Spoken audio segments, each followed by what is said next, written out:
Hello, my name is Saber, and every time a new Magic set comes out, I like to prepare myself for the pre-release and the first week of drafts especially by familiarizing myself with all of the instance spells with flash and wrath effects that are in the new set.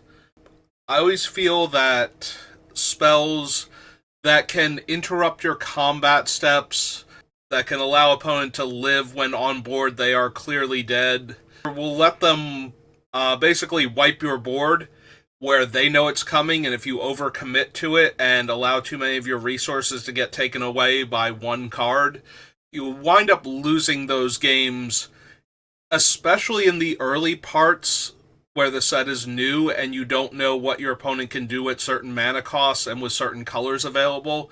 But once you've been playing for this with the set for like 2 weeks, most players start to realize most of the spells, especially the commons and uncommons, that they are going to run into. So a lot of this is just going to be, if you're aware of it, if you know that it exists in the set and what its casting cost is, so you know what your opponent can potentially do, you will be able to mitigate the damage potential on the card. I did try to record this earlier today, and it has been a very long day. Family member had a medical emergency that interrupted the recording, and I have spent all day. They're fine now, but it was not pleasant at all. So, we're going to try to power through this. Normally I do this at about 12 in the afternoon once the full set has gone live. It is nearly midnight now. So I'm going to do my best.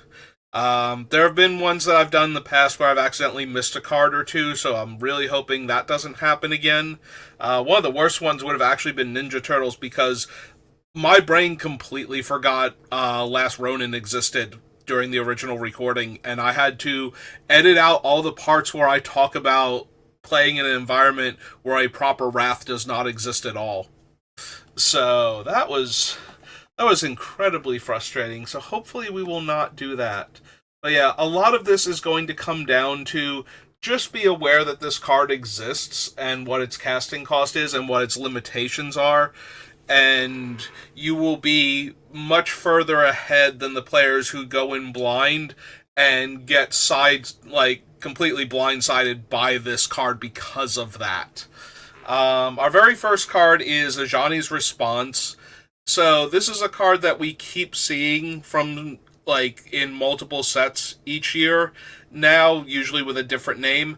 In the previous set it was Grounded for Life. It is white and 4, to destroy target creature, and it costs 3 mana less if it targets a tapped creature. So the only thing about this spell, because it is a creature removal spell, and you don't really play around those, you just have to know at what mana cost your opponent can kill your things, so you know, if they are capable of killing your creature in the middle of combat to throw your combat math off. If you're attacking for almost exactly lethal, and your biggest creature suddenly dies, and now you're nowhere near killing them, you need to know that you'd be dead on the crackback, for example. The biggest thing about this card is if you have a potent utility creature whose existence on the board is generating enough advantage that losing it to a 2 mana removal spell would be significantly worse than if it got to sit on the battlefield until turn 5. I don't know off the top of my head which creatures are quite going to make the list where it would be it's cheap enough where the 5 mana play isn't going to be an option for a turn or two. I think of cards again, from the previous set, Agent Bishop would be a prime example, where if you can just not attack with Agent Bishop until they get up to 5 mana, then you don't expose that card to removal, and your other creatures get to accumulate 1/1 counters, so that by the time your opponent can kill him, you've already gotten enough advantage out of him, where you don't need the extra damage he would have dealt if they didn't have this card, especially if they're leaving up the 2 mana every turn. You have to assume that they're just praying that you attack with him so that they can get him off of the board. Cards like this, when you have a cheap utility creature that's generating advantage turn after turn for the first few turns of the game, where when they get to 5 mana, they're going to have to kill this card anyway and spend their whole turn doing it. You don't want to expose that type of creature to the 2 mana version of that spell. That's the only real playing around it, because eventually at 5 mana they'll be able to kill your creature regardless. So that's how we take that into account and play around it. Some of these things are going to be obvious to players that have been playing for a very long time. Newer players, though, might not realize the difference between throwing like your aggressive creatures at your opponent to quickly diminish their life total, and that's okay if Ajani's Response kills the, a 2/2 or a 3/2 or something, because eventually on 5 mana it was going to kill your much larger and scarier threat anyway. So forcing the opponent to use their removal spell on a relatively less impressive creature is probably ideal. Like, they have to do it anyway to stabilize, to keep themselves in the game at a healthier life total. So they're going to wind up casting the spell anyway. And they probably have to cast, if they have other removal spells in their deck, they might even have to cast it on your less impactful creature if you're doing the trick where you're not attacking in with the utility creature that's generating value, because they can't wait until they have 5 mana to kill that thing if they're taking like 4 damage a turn. Our next card is Erode. So this is a callback to quite possibly the second most powerful removal spell White has ever had, like targeted removal, in the history of the game. So Erode is white for an instant. Destroy target creature or planeswalker. Its controller may search their library for a basic land card, put it onto the battlefield tapped, then shuffle their deck. So Erode is referencing Path to Exile, which could exile a creature and give the opponent a basic land to replace it. Notably, Erode can hit your own stuff, which is, I think Path to Exile could too. I cannot remember now. I can't remember the last time I needed to try and path my own creature, if it even works. It's been so long since that ever came up, and now I'm trying to remember. Anyway, so Erode can kill your own thing and get a basic land. That's not going to come up normally, but it is something the card can do. So the most important thing, so Erode is a very mana efficient removal spell with a downside that scales in a way that diminishes the downside the longer the game goes on. If you have an Erode, if you're newer to the game, what I would recommend is you do not want to erode your opponent's early game plays.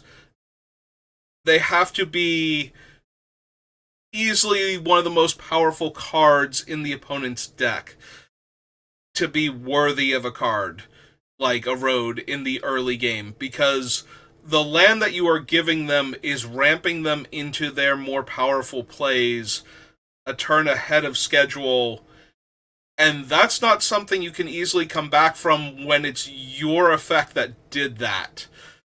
So the thing that you're getting rid of has to be worthy of this card. Once you get to the mid to late game, though, where the opponent has enough land to cast their spells comfortably, eroding one of their creatures and then casting another spell in the same turn is going to happen a fairly significant amount of the time. 1 mana is very cheap, and being able to kill their best creature, replace it with a tapped land, and be able to deploy another threat to the table, or play another removal spell taking out 2 of their best creatures in the same turn, and opening up the board to better attacks from you, is going to do you a lot more good than killing their cheap, efficient creature that came down super early and is now threatening your life total.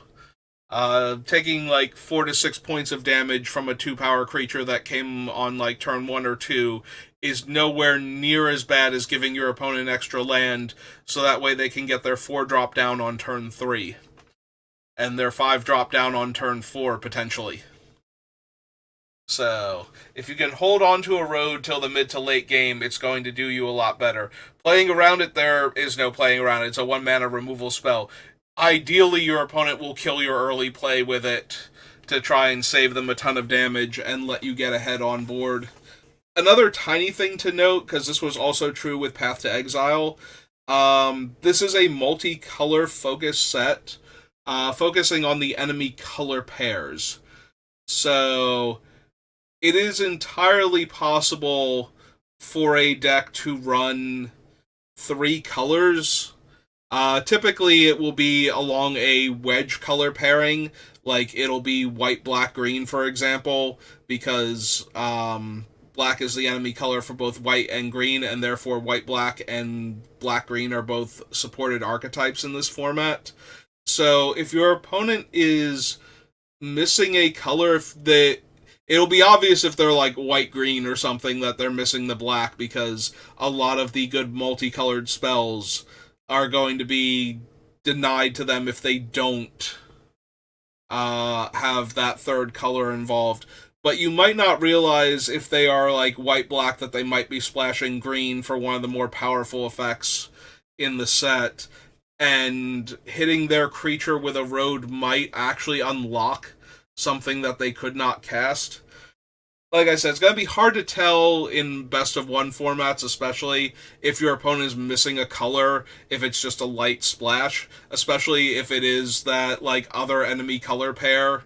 They're almost entirely white red, but they have like the mythic blue red dragon, the actual Prismari in their deck, and they're just waiting for their blue mana to show up so that they can storm off with a bunch of spells in their hand.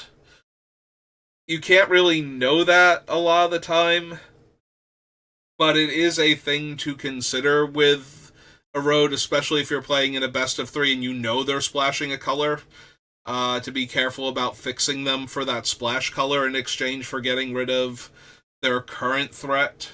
After a road comes Harsh Annotation.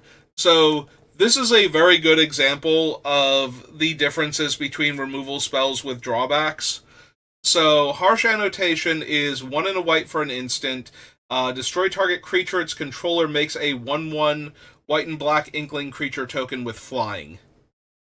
When a removal spell gives your opponent a resource in exchange for it, it's usually not that big of a deal if the removal spell gives them a non-creature replacement for their creature, with very few exceptions. Like I said, if you cast the Erode in the very early game, giving them that extra land is usually a huge drawback, whereas casting in the mid to late game can be mostly negligible. Harsh Annotation, it's giving them a replacement creature, and while that creature is probably going to be a significant downgrade from their existing creature, in that it's a 1/1 and its only ability is flying, it's still a creature. It can still attack, it can still block. So if you needed your opponent's creature out of the way to create a lethal attack, you have not succeeded in doing that. You've just made the creature probably a chump blocker instead of a creature that could eat one of your things, which is still better, but it's not so much better that spending an entire card on it is normally worth it. Now, there are creatures in this set that are so extreme that turning it into a 1/1 with flying is infinitely better than leaving that creature on the battlefield, and because of that, you will play against this card a lot of the time, and you will probably have to play with it some amount of the time. But just know that it is not the same as a road, even just because of the higher casting cost. The thing that it is giving the opponent as a replacement for their dead creature is also significantly better in most cases than the land would be. The exception being the very early part of the game where the extra land will allow them to cast their spells ahead of schedule. So this is probably like a D-level removal spell for most decks, and that doesn't mean it's unplayable. That just means that you should not be looking to jam this card in, if you have other good removal spell options, you can probably leave out Harsh Annotation. This is more of a necessary evil when you're light on removal. So that would be my advice anyway. These type of cards almost never work out well for the person casting them. It is surprising how much worse it is when it gives your opponent a token creature to replace the dead one. Our next card is Interjection, which is 1 white for an instant. It gives target creature +2/+2, and that creature gains first strike until end of turn. So, this is the very generic white combat trick. It usually costs between 1 and 2 mana.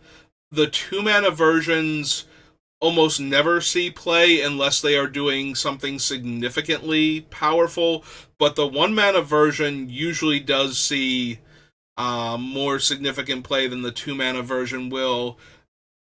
And giving first strike will let that creature win a much larger array of combats than it normally would.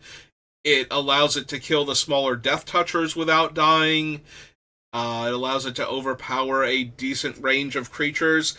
And because First Strike will allow it to win the combat if it's even, that also puts it out of range of losing combats that a different +2, like if the trick was +2/+2 and lifelink, or +2/+2 and flying, which are also fairly common add-ons for the white combat trick, and have their own merits to them too. The first strike is definitely the one that's going to let them win combat consistently.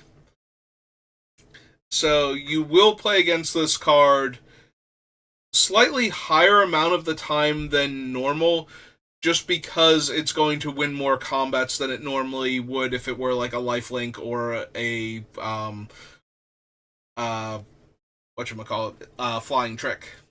Also, to play around a card like this, if you suspect it's this, like if the opponent has tapped all but one of their mana and still thinks they have a good attack this turn, you'll know not to just throw your 4/4 in front of their 3/3 or their 2/2 at that point, unless you're going to actually die from the 4 points of damage and that is your only blocker.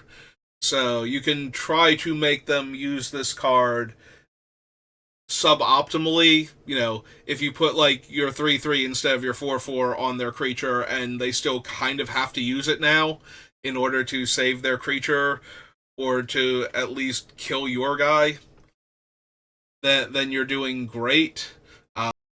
But if you just run like your best creature on board into this thing, then you're allowing them to trade a 1 mana trick for your superior creature, and that's always going to feel really bad. So just know that the 1 mana trick this time around is +2/+2 in first strike. Next one up is Rapier Wit. So this is 1 and a white for an instant.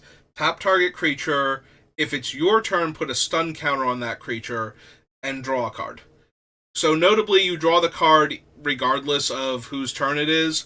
Whether or not the creature gets the stun counter is the only thing that's determined by if you're casting this on your turn versus the opponent's turn. So Rapier Wit is not something that you can play around easily. It's similar to removal. It's more of a tempo play, but the opponent is still going to be able to use this to tap and stun one of your creatures before declaring attackers, or to tap one of your creatures end of turn and then untap with you being down an additional blocker for their next combat step. So they can also tap down your creature at the beginning of combat, but because this stuns the creature anyway, they're probably going to just be better off tapping your creature on their turn to begin with if they want to stop it from being able to attack.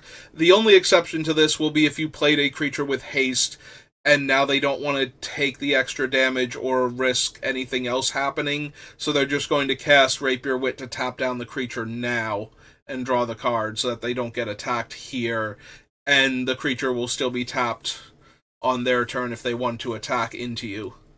So, cards like this, you just have to know that they can be cast to tap down one of your creatures to deny you a blocker, or to prevent a creature from attacking, and then deny you a blocker on a subsequent turn. So you have to take that into account if you're not going to win the game with your attack, and they just allow you to go to combat, because you might be down a blocker. So when life totals are getting low, just be aware that this is one of the things that can take out one of your potential blockers. And the last white card from the main set is Stand Up For Yourself. This is 2 and a white, and it destroys target creature with power 3 or greater.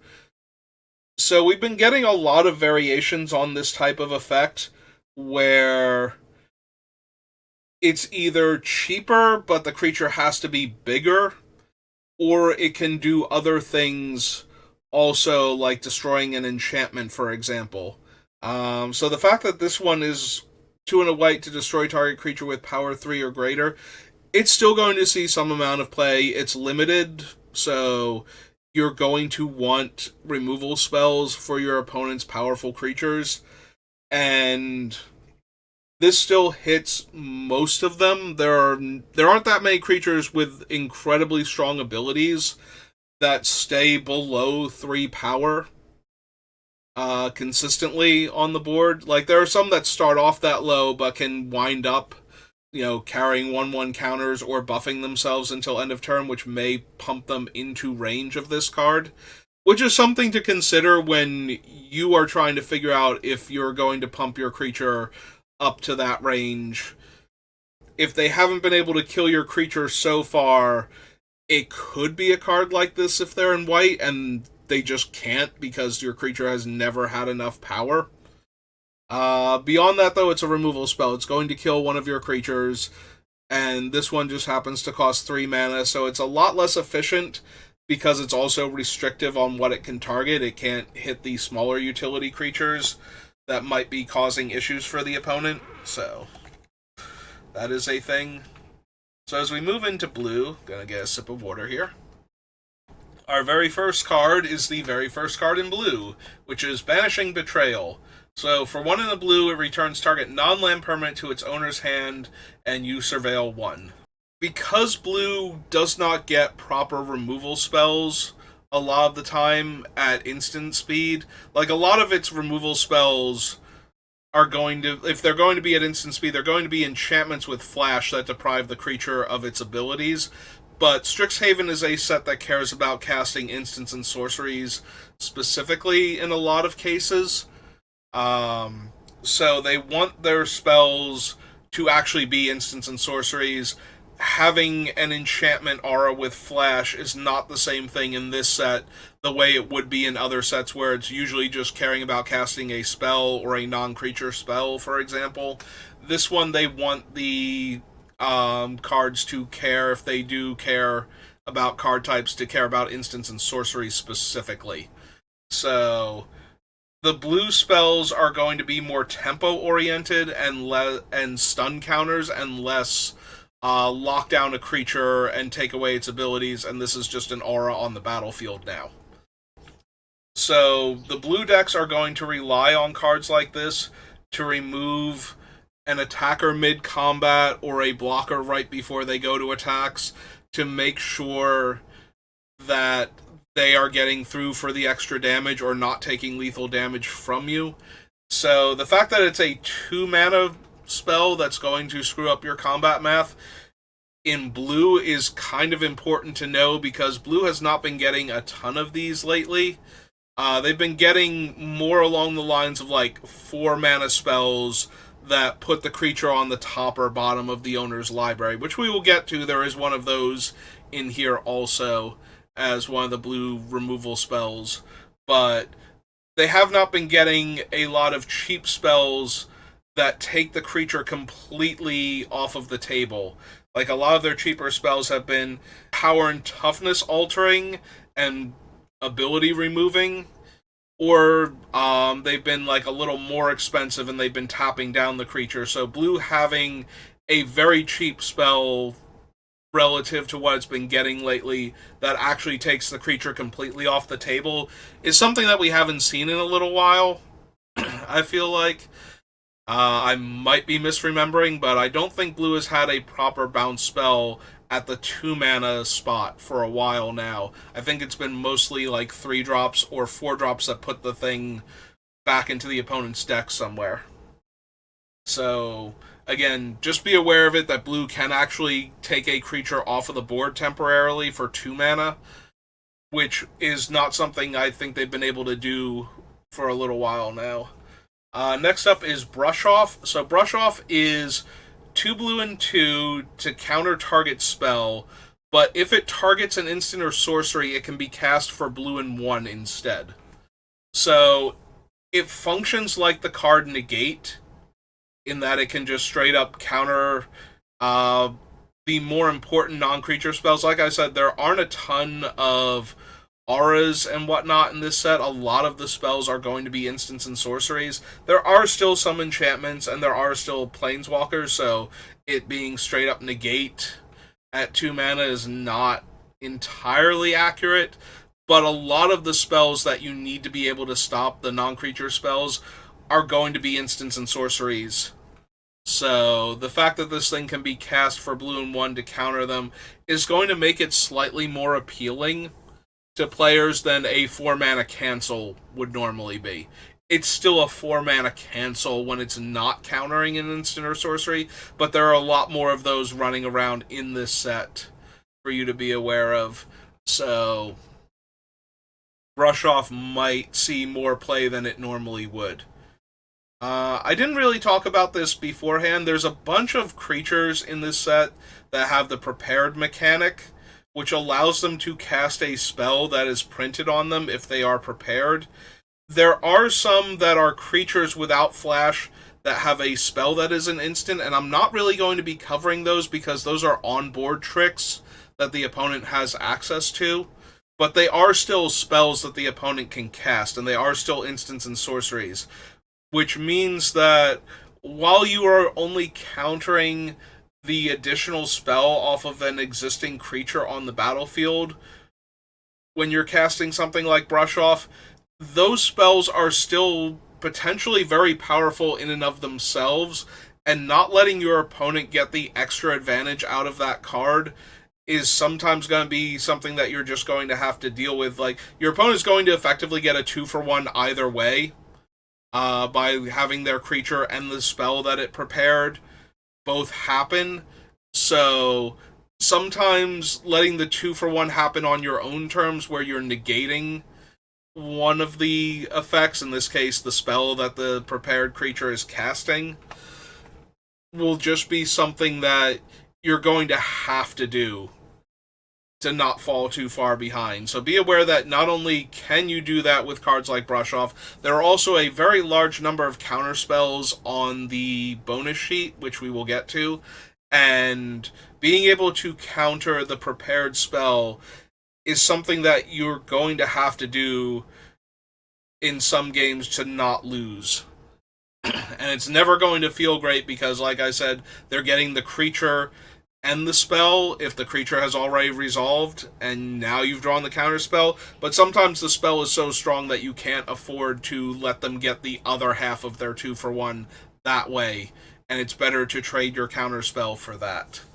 So be aware that you can use them for that, and also that I'm not going to go over the creatures that have, there's a creature with Swords to Plowshares attached to it, and there's a creature with Lightning Bolt attached to it, and those are instants, but the creature will have already had to be on the battlefield, so you will know when your opponent is capable of casting those spells and be able to take that into account when doing like combat math, or how low can you let your life total go before you're in danger, like those type of things.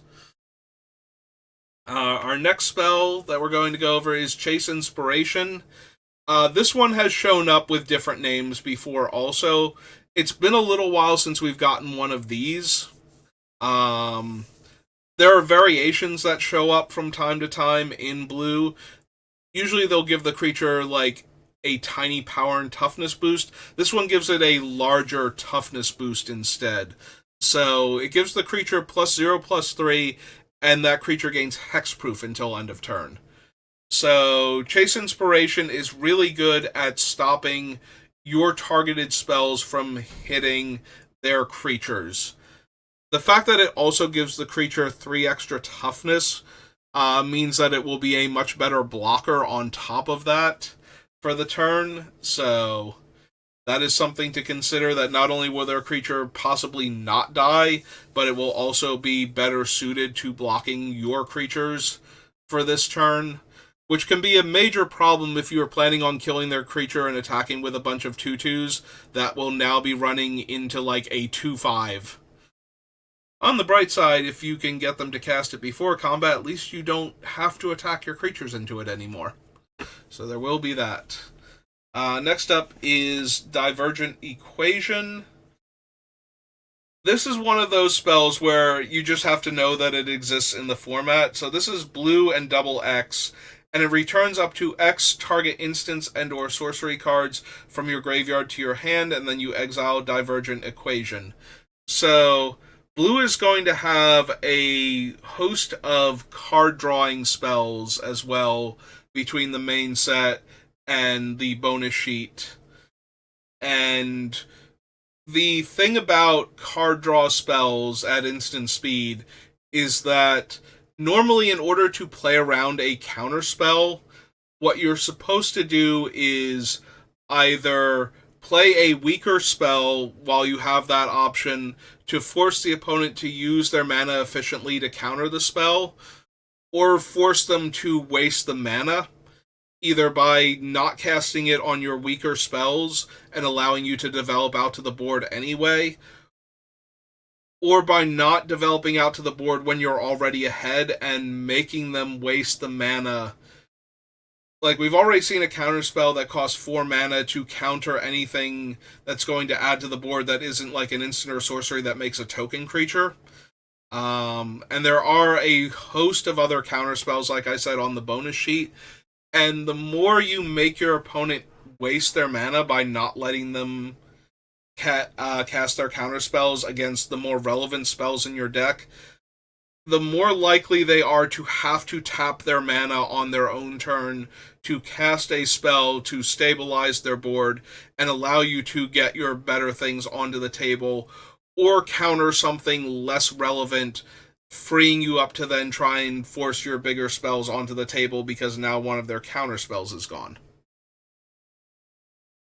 What card draw spells and other flash spells, especially in blue, do is give the opponent options to cast other more relevant spells if the counter spell either isn't going to hit a relevant target or hasn't been presented with a target.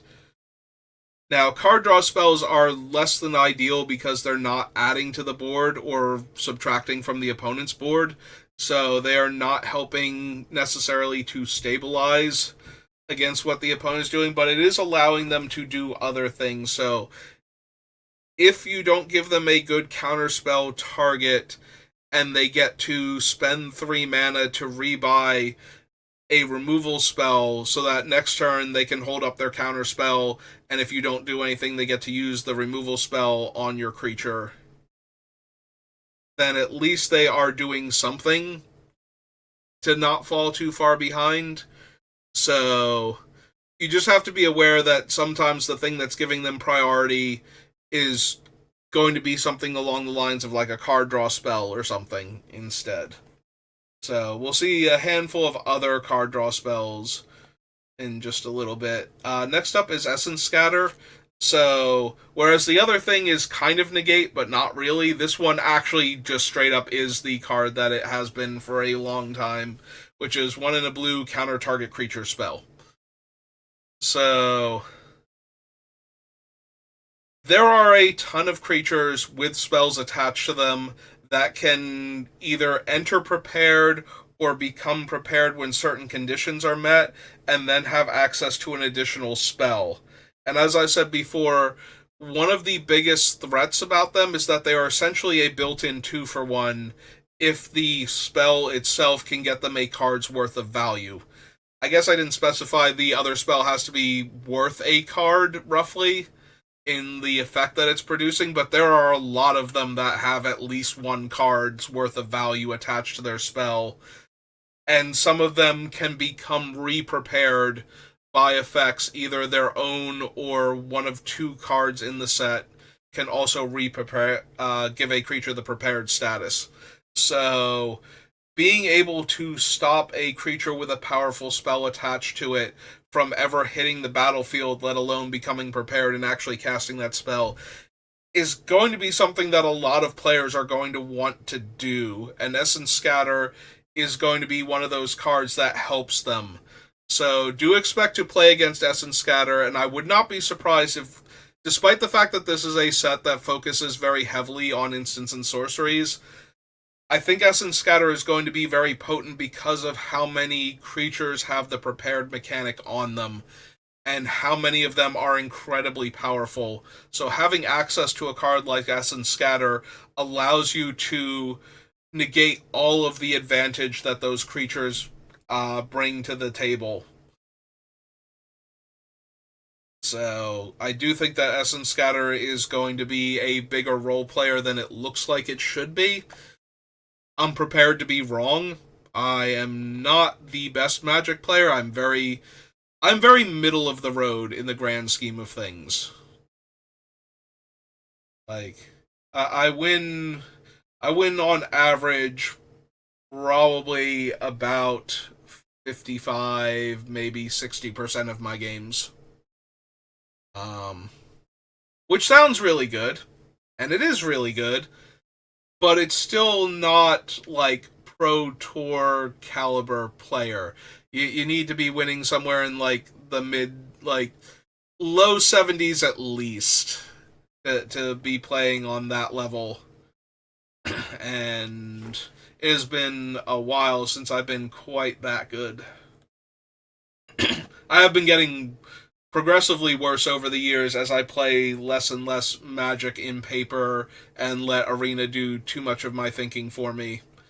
Like, letting Auto Tapper decide what mana I'm tapping, or letting it do the math for me and then realizing I'm a point of damage short, or that I took a point of damage too many. So, my assessments of cards, while not completely worthless, are going to pale in comparison to other better players who will be doing their own set reviews now that the full set is out. But I do find, like I said, this particular aspect helpful. Knowing each one of these cards and what they can do really does matter when you're trying to figure out if your opponent can live this turn. Like, what card do they need to have? For example, they might just be able to spend 1 mana and make a flying creature token. It does fly, right? Oh no, this is the ground fractal. Sorry. There's 1 fractal that flies in this set. This is not it, though. This is Fractal Anomaly. I'm sorry, it looks like the flying whale. So, for 1 blue, it creates a 0/0 green and blue fractal creature token, and then you put X/1/1 counters on it, where X is the number of cards you have drawn this turn. So notably, while it is an instant, Fractal Anomaly does not draw you a card itself. So if you cast this on the opponent's turn and you have not actually drawn a card, you will make a 0/0 and it will die. So just be aware of that. Just because it is an instant doesn't mean you can safely cast it on the opponent's turn. If you can combine it with any of the card draw spells in this set, though, that can be cast at instant speed, that might be a very large fractal for 1 extra mana. So if your opponent casts card draw spells, the problem is you won't know that that's their plan until they start casting the card draw spells. But at least then you probably can guess that this thing is coming, and if you had anything, you will know to save it until they're done casting all of their spells, because there might be this thing popping out to block your creature also. Or to pop out at the end of the turn so that they can untap and attack with their large fractal token. Right next to that is Fractualize, which turns the creature into a fractal. So it is blue and X. Until end of turn, target creature becomes a green and blue fractal with base power and toughness equal to X plus 1. So they do get the full mana value. Whatever amount of mana they spent on the creature is what the creature's base power and toughness is going to be. Also notably, it does not take away abilities from the creature. This is a very medium combat trick most of the time, but this is going to be a new set, and people will be trying out cards to see how well they work. Spending 5 mana to suddenly have your early play flyer become a base 5/5, and notably it is a base 5/5. So if you cast Fractalize on one of the other fractals, because fractals normally have 1/1 counters on them to represent their power and toughness, and are base 0/0, this will increase their power and toughness significantly, equal to the amount of mana spent on the spell. So a 0/0 fractal, 1 blue will give it +1/+1 because it was a base 0/0, now it's a base 1/1 with all of its counters on it. And that number will increase with each mana spent on X. So it does have a bit of potential, but usually the cards like this that see actual serious play in Limited will include a cantrip portion where they draw you a card in addition, so it allows your creature to randomly win combat by suddenly becoming a much larger creature. And it will draw you a card in the process, so even if it just turns the creature into something that will trade with the opponent's creature, at least you didn't get 2-for-1'd. This one does not have that card draw on it, and it takes more mana than normal to get the creature up to the base stats that some of those other cards would grant. So I'm going to guess that this is a very medium combat trick at best, but it still has that open-ended potential of an X spell, and there are several cards in the set that reward you for playing spells with X in the casting cost. So Fractalize might be worth playing just because it will trigger those cards and give you that extra damage on your fractals. And let's be honest, a lot of the spells that care about casting X spells are in the Quandrix color pie anyway. They are either green or blue spells, and will tend to reward you for casting the X spells by making fractals in some capacity, which are the best things to pump with this effect because they are base 0/0. So, I don't know if Fractalize will actually be a good card. Like I said, this is the portion where my evaluation is not as important as being aware of the existence of the card and knowing that the opponent might be able to just pump their creature based on the amount of mana that they have available, which could turn a dangerous attack into a lethal attack very quickly. Next up is Homesickness.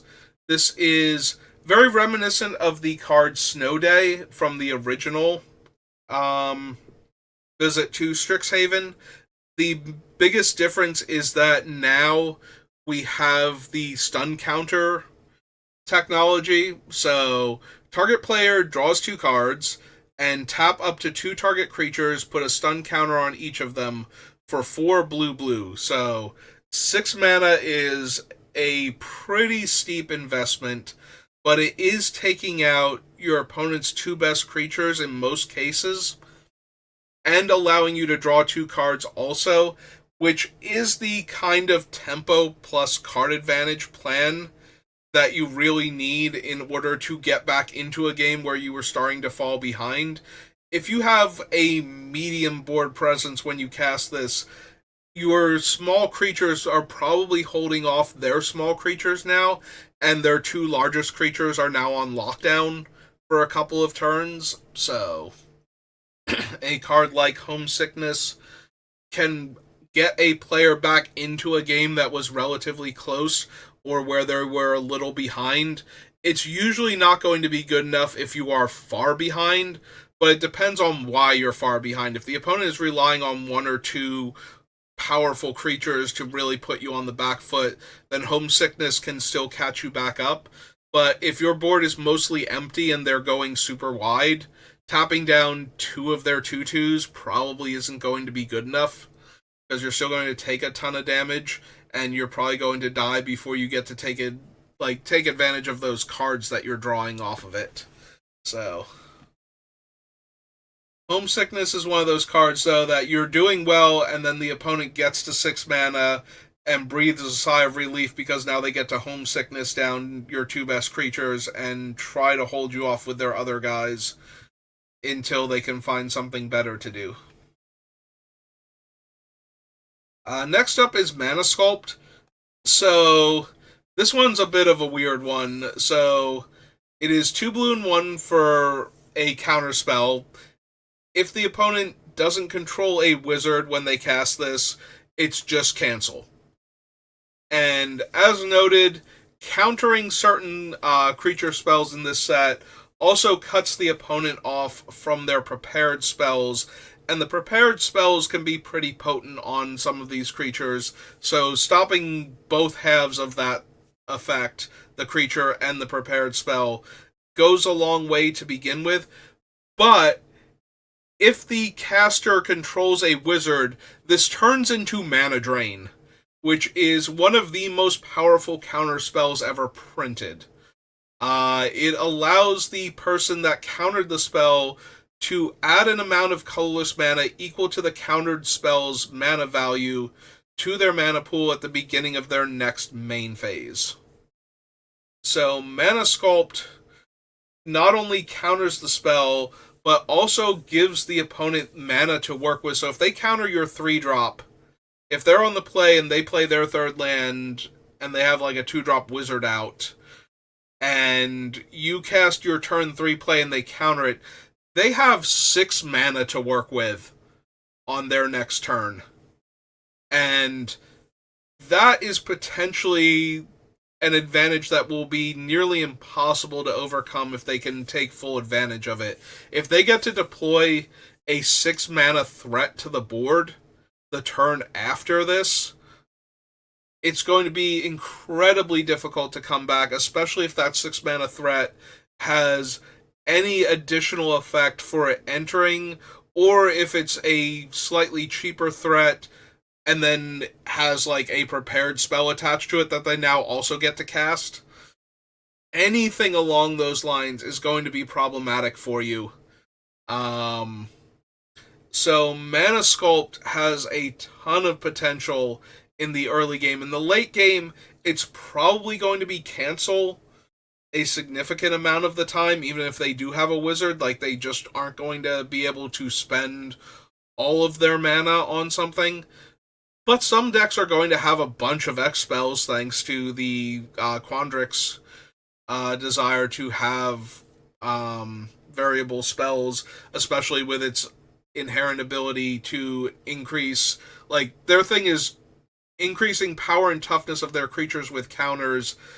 One of the ways they do that is by casting spells with higher casting costs than the power or toughness of the creature, with the ability that cares about it. I forget what the name of the ability is, but it is a triggered ability that when you cast the spell, if it has a higher casting cost than the creature's power or toughness, that creature gets a 1/1 counter.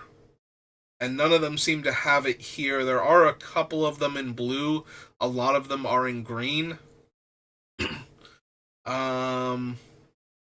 But when it happens, they're going to get extra counters on their creatures. The Prismari mechanic is Opus, and that has an effect that gets stronger. It happens when they cast an instant or sorcery, but it gets stronger if they cast an instant or sorcery with mana value 5 or higher. So Mana Sculpt is going to be the type of card that if they are already a little bit ahead, they are going to get a lot ahead. And if they are behind, it's either going to counter your spell to stop you from getting further ahead, or counter your spell and let them catch up. So, more so than most counter spells, Mana Sculpt is the type of spell where you don't want to let them get that mana advantage if you can help it. It's going to be difficult. Like I said, there are a lot of counter spells in this format, and they're all over the casting cost range, so you won't necessarily know if your opponent is holding up Mana Sculpt specifically or if it's one of the other counter spells. But it is one of the more dangerous ones to play into, so if you can help it, again, casting weaker spells or taking advantage of your board position when the opponent is not using their mana, to not let them get off a Mana Sculpt in the early game especially. Very similar to the advantage that the opponent would get for casting the one white removal spell, Erode, in the early game. Mana Sculpt is that, but in reverse, where if they get to cast it in the early game with a wizard in play, the advantage generated by this card is significant. Yeah, Mana Drain is probably, if it weren't for the free counterspells, Mana Drain would be the most powerful counterspell in Magic, and it was until the printing of Force of Will.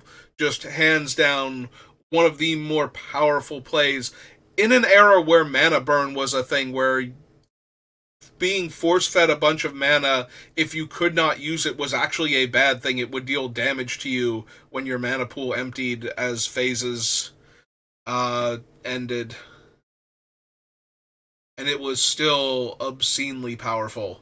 So, having it back as a rare in a set with a very high wizard count, by the way.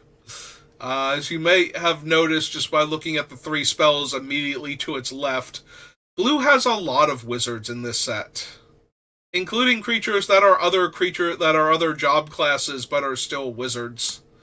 Not every creature is a wizard. Despite being spellcasters, there are a bunch of warlocks, druids, clerics, a few bards that aren't wizards. So it's not guaranteed that the creature you have in play will be a wizard, but there are going to be an awful lot of wizards in this set. It is a magic school after all. So the odds of the opponent being able to play a wizard before they get to Mana Sculpt mana is actually pretty high in this set. Our next card is Muse's Encouragement. So for 4 and a blue, it creates a 3/3 blue and red elemental creature token with flying, and then allows the caster to surveil 2. So, whereas in a lot of other sets, creatures would have flash and be able to ambush the opponent's attacking creature, or pop out at the end of the opponent's turn to give you an extra attacker on your turn. In this set, again, instants and sorceries are way more valuable, so it's an instant that makes a token instead.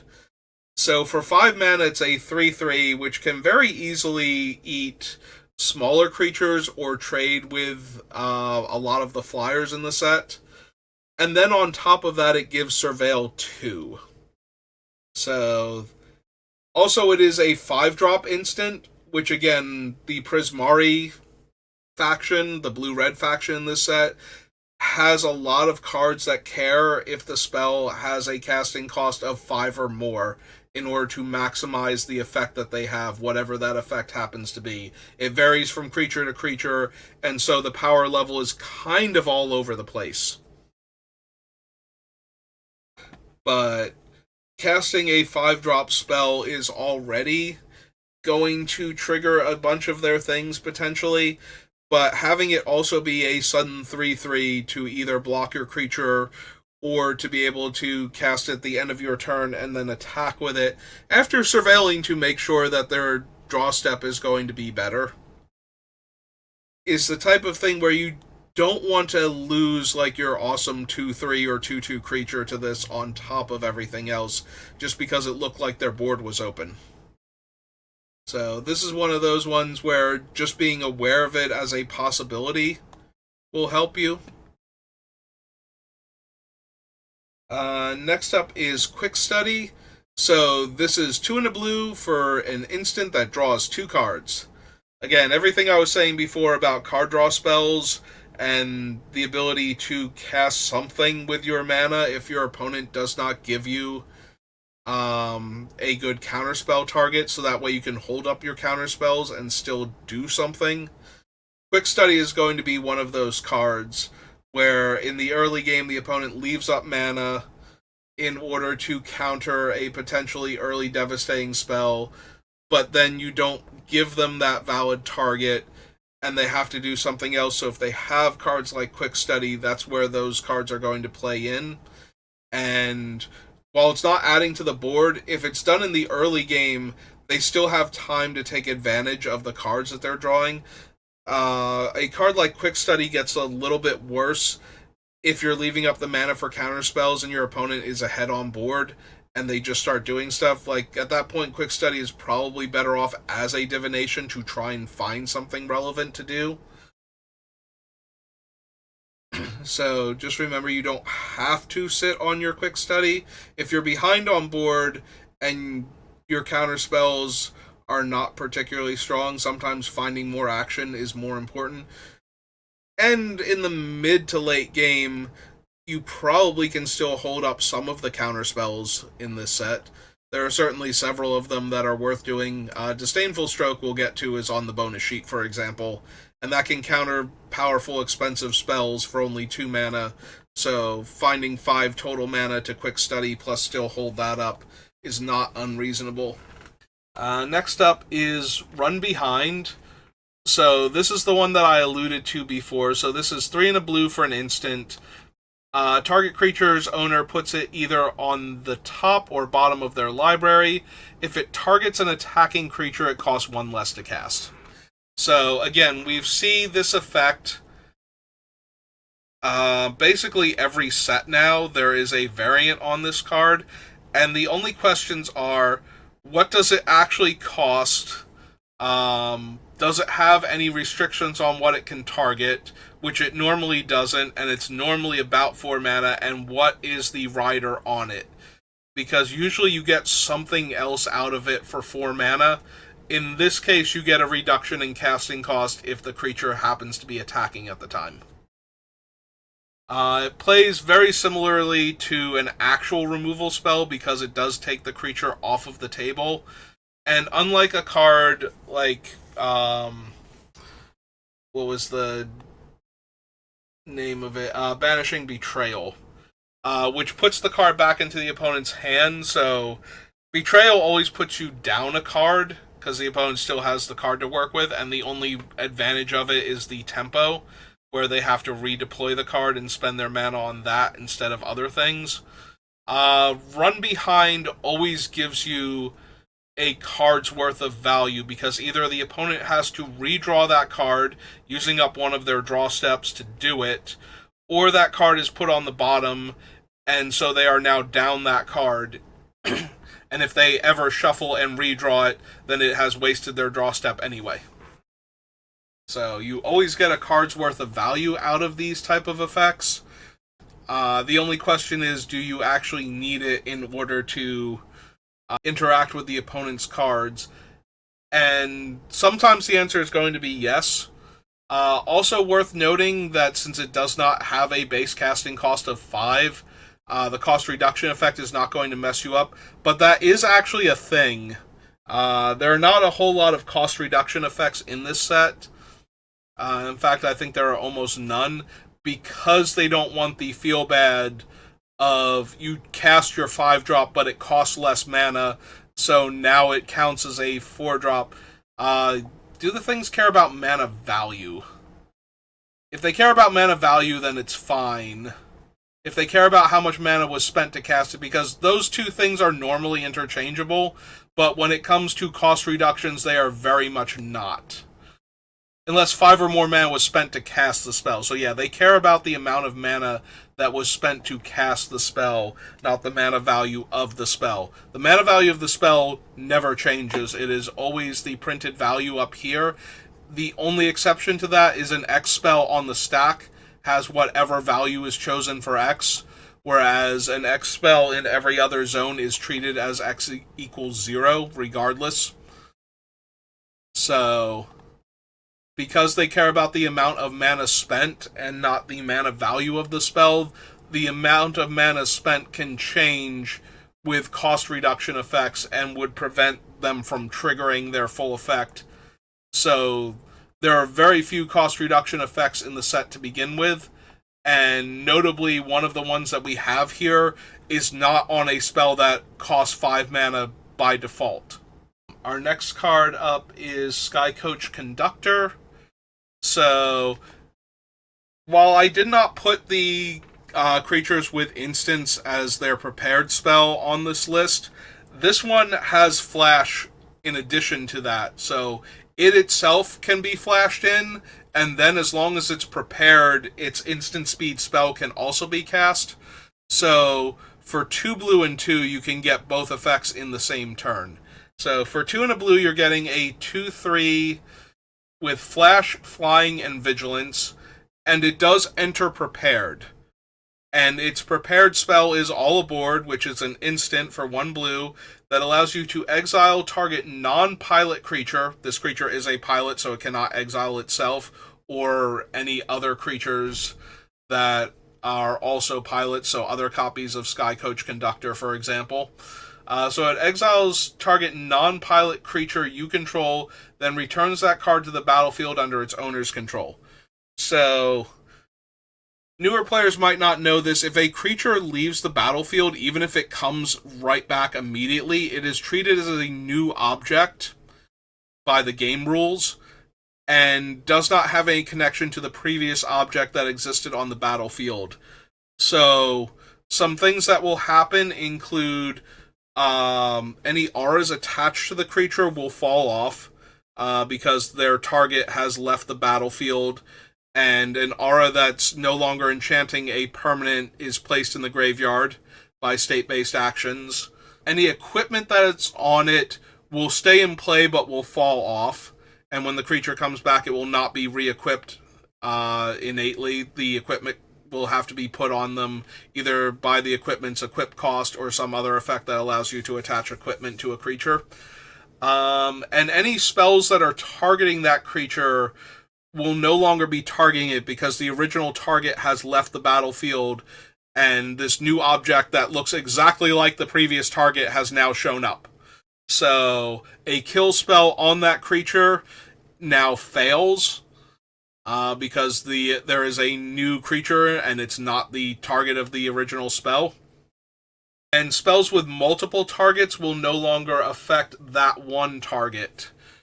So you can save the creature from a spell that divided up a bunch of damage among multiple creatures by saving that one, and the other creatures will probably still take their damage and die, but the opponent does not get to reassign the damage now that there are a different number of targeted creatures. The damage that was going to the one that you flickered is just lost. So, for 4 mana, this thing can suddenly pop out and save a creature from targeted removal. Can also blink a creature that's got a negative aura on it. And while there aren't that many in the set because it is very focused on instants and sorceries, I think there are still a couple. And there are cards on the bonus sheet that create the roll tokens from Wilds of Eldraine. So it will knock those aura tokens off of them because they are no longer... It is a creature you control, so there are no negative aura tokens, so I guess that's not really helping. But it will knock those aura tokens off of them, so just be aware that you're going to lose your aura token on your guy because of that, if you have to use this to save it. which if you're in blue-green, you might have already used Royal Treatment to save it once, now you're going to save it again, and if the creature is that good, the fact that it has lost its aura token isn't great, but the opponent is probably still in a really bad position at that point. So our first black card is down here. It is Dissection Practice. So for 1 black, target opponent loses 1 life, you gain 1 life, up to 1 target creature gets +1/+1 until end of turn, up to 1 target creature gets -1/-1 until end of turn. So I already love tricks like this. They have gotten a lot worse as players have gotten better over the years and have been exposed to more and more cards like this one. But this effect has always been powerful, and even with opponents being more aware of it as the years have gone on, it still can be hard to play around consistently. So, while this looks like it lets a creature just win combat, if it's up against a creature that's like 1 power and toughness more than it, the fact that it can choose multiple targets actually makes it even more versatile than that. Sometimes it will kill a 1 toughness creature and allow your other creature to attack into a slightly larger creature and still be a trade. Sometimes it will allow your larger creature to attack in, and then when they go for the double block, they lose one of their creatures, and you don't lose yours, or you get to kill both of their creatures, because suddenly they are 2 power and toughness off of where they needed to be. Also, this card allows you to gain a life at instant speed, and the Witherbloom mechanic in this set cares if you have gained life this turn. And there are very few cards that care how much life you gained. They only care yes or no, did you gain life? And those spells and those permanents get much more potent if you have gained any amount of life. Also of note, for newer players, it does not matter if your life total is higher than where you started. It matters if you gained life. So if you gain 1 life and then take 2 points of damage, you have still gained life this turn, even though you are a lower life total than where you started the turn at. So all of your life gain matters spells will still be turned on for that turn. So this thing is deceptively powerful, even if you are aware of how potent being able to give 1 creature +1/+1 and another -1/-1 can be when you're aggressively attacking with your creatures to begin with. The life gain can also augment several spells in this set for you.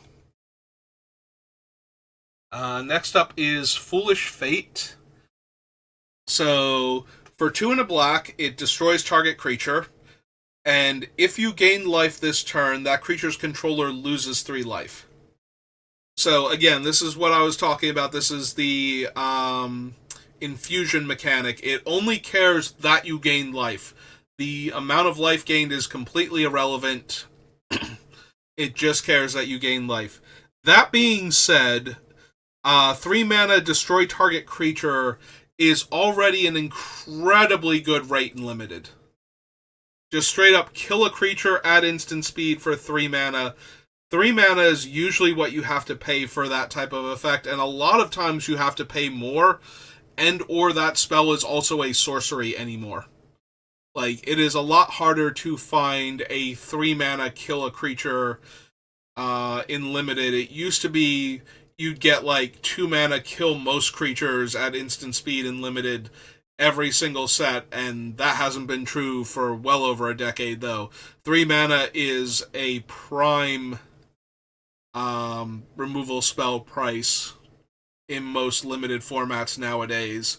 The fact that it can also dome your opponent for 3 is just like that extra bit of icing. But even if you have 0 life gain in your deck, if you're playing black, you probably want Foolish Fate, like, over almost any other card in the set. This is probably one of black's best cards, period. Our next card up is also a removal spell. It is also pretty efficient. It is Last Gasp. So for 1 and a black, target creature gets -3/-3 until end of turn. This has been reprinted a few times, just straight up as itself, with the name Last Gasp on it. I believe it originally appeared in the first Ravnica set. So, -3/-3 kills an awful lot of creatures, but it also allows for a lot of combats to go in your favor. The only downside, of course, is that this one encourages you to do the -3/-3 before combat damage is dealt. In most cases, if you're going to kill off a creature by combining combat damage with non-combat damage effects, you want to wait until the damage has happened, just to make sure you get the damage on the creature, because you also don't want them to kill your creature in combat in response, and now the -3/-3 doesn't kill their guy. Like, that is the big blowout, is for not doing it before, or not letting combat damage resolve first, and then going for the negative toughness effect or the damage dealing effect. The -3/-3 is probably going to be one of the better removal spells you can have. This might be Black's best common. There is another card in contention for it. It's more expensive, but it kills anything. But -3/-3 kills almost anything at the relevant mana cost and several things above it. So you're usually not taking too much of a mana disadvantage for killing their creature with Last Gasp. Next up is Masterful Flourish. So for 1 black, target creature you control gets +1/+0 and gains indestructible until end of turn. So, similar to some of the other cards we have been seeing, there are variants on this card in a lot of sets anymore. There are 2 types of variants. The one is the creature gains indestructible until end of turn, and the other is, if this creature dies, return it to the battlefield, usually tapped. This is the indestructible version, which is worse anymore in a lot of sets. +1 power and indestructible is worse than the creature leaving the battlefield and coming back, because so many creatures have some amount of value staple to them, and a lot of that value is usually in enters the battlefield triggers, death triggers, or one-shot uses in this set, because a lot of the creatures enter prepared and have no other way to prepare their spell again.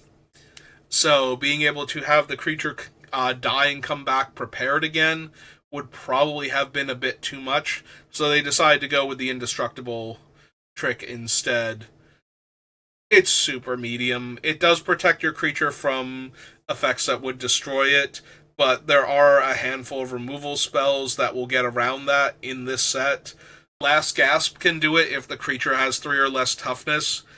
Reducing the creature's toughness to 0 or less will kill it through indestructible with negative effects. Exiling will still work. It does protect the creature from being destroyed in combat, so it allows the creature to block an opponent's creature and live, and the extra point of power might go towards actually killing the creature, but you do have to actually have this on the creature, so if they kill it in response, then you're not going to get to kill their guy in combat anyway. These are usually pretty mediocre. Again, it's a new set, and people will be trying out things just to see if they work better in this set than they did in other sets. So you will run into it some amount of the time. Also, some people just really like 1-mana tricks that can save their creature. And despite the fact that there are a bunch of removal spells that get around this, not all of them do, and sometimes it is super helpful to just blank your opponent's 2 or 3 or 5 mana removal spell with a 1-mana trick on your already worthwhile creature.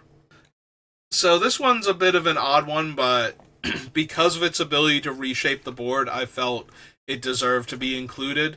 So Pox Plague is a reference to the card Pox from Ice Age. Original Pox cost 3 mana and did a third of all of these effects. Pox Plague costs 5 black mana and does half for each of the effects. So each player loses half their life, then discards half the cards in their hand, then sacrifices half the permanents they control of their choice, rounded down each time. It is 5 black mana in a set that encourages 2 color decks minimum, and it does also affect the person that is casting it. Both of these things combined will probably stop this card from seeing significant play in Limited, but the players that can find the exact right deck for this thing are going to destroy you when they cast it, because they are going to be in a much better position most of the time when this spell resolves. I used to play Pox way back in the day, in when Extended was still a format, alongside cards like Necropotence and Yawgmoth's Will before Will got properly banned out of Extended, and it is a very powerful effect, and you are the one that knows it's coming, so you can try to mitigate various things like, making sure that you have a card in your hand that you don't mind discarding so that the other card in your hand is safe. Also, because this one rounds down, having 3 cards in your hand means that you get to keep 2 of them, whereas the opponent with 4 cards in their hand also only gets to keep 2 of them.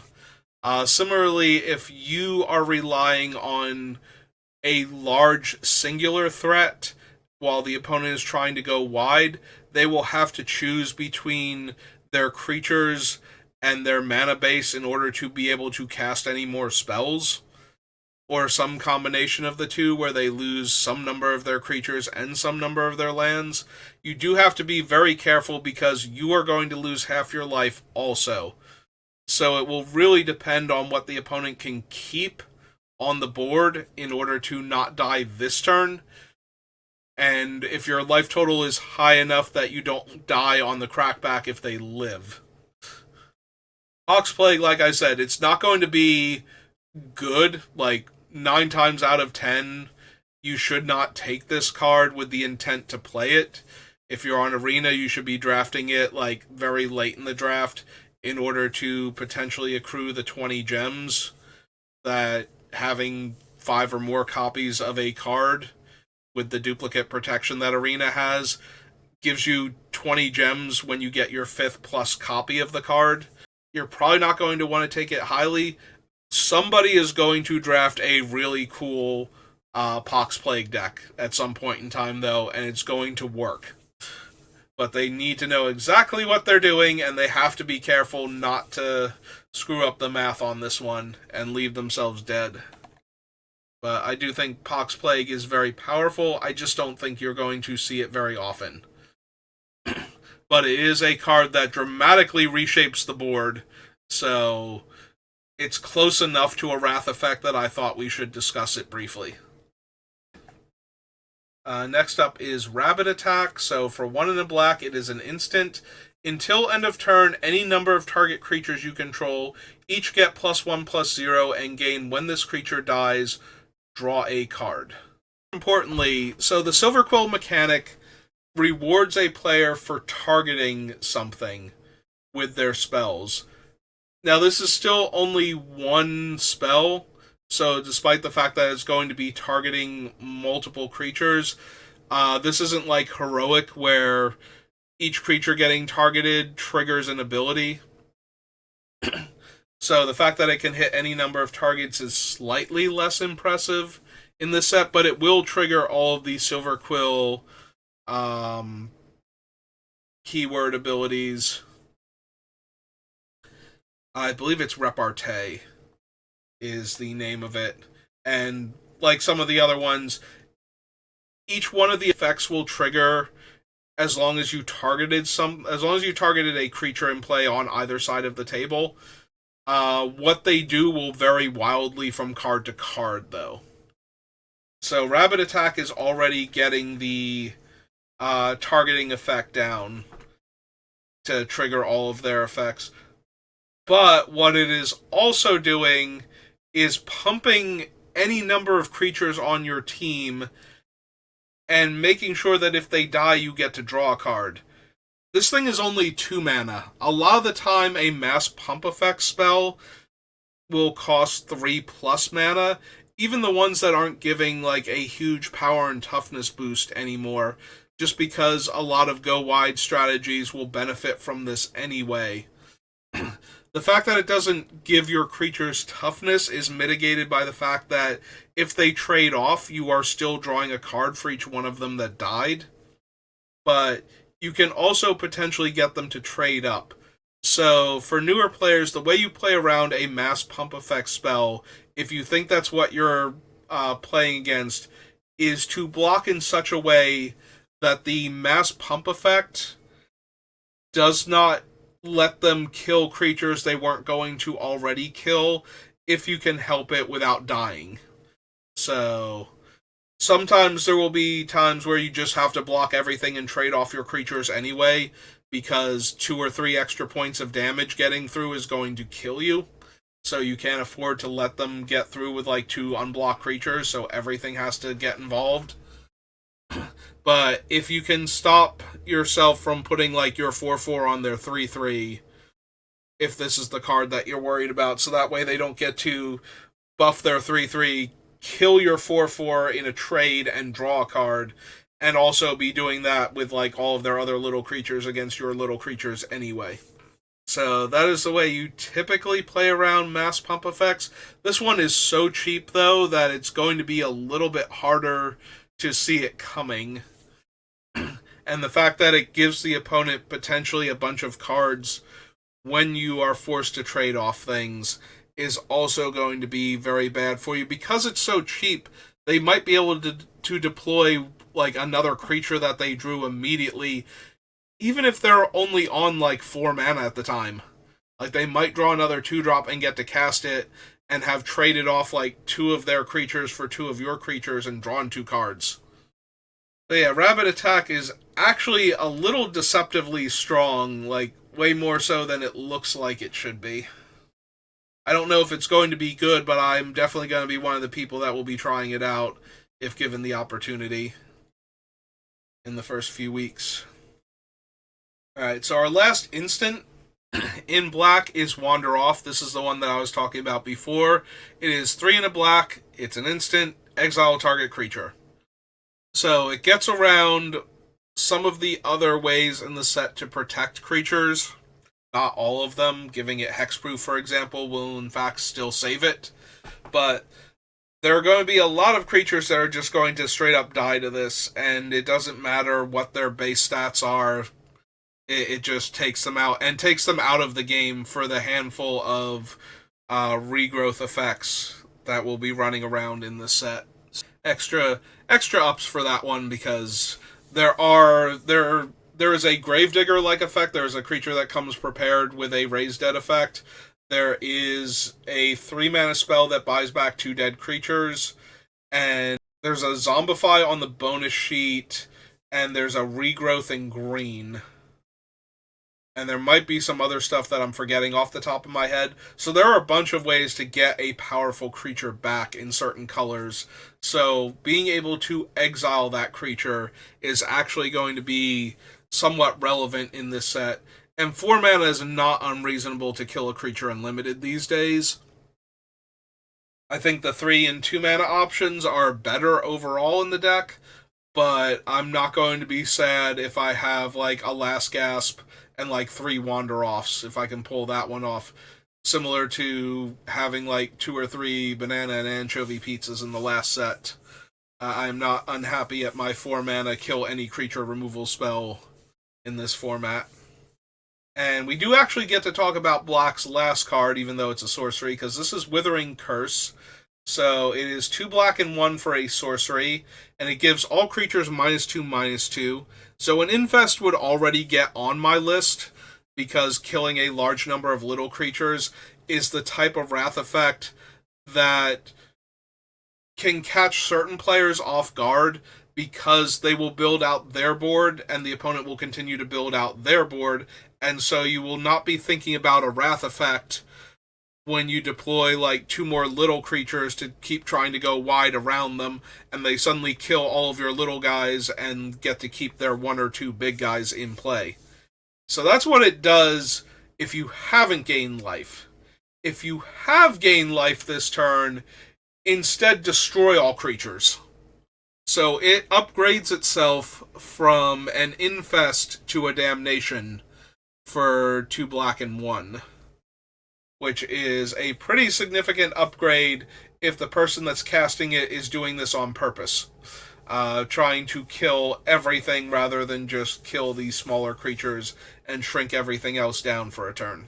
That is one of the wraths in the format. It is not the only one, though. There are several other cards that can dramatically reshape the board in the caster's favor. So we'll go over all of them as we come to them, but this is definitely the most mana efficient one, and there are several cards in the set that will allow you to gain life very cheaply or borderline for free, so it might be possible to cast this even for an opponent that is having mana issues if they have the 3 mana to cast it.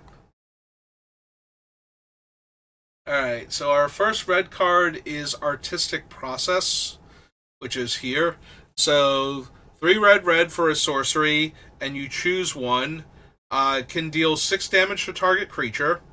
It can deal 2 damage to each creature you don't control, which gets it onto this particular list. And it can create a 3/3 blue and red elemental creature token with flying that has haste until end of turn. So none of these modes are particularly impressive, but it has all 3 of them, and that's what makes it a card that people are going to consider playing with.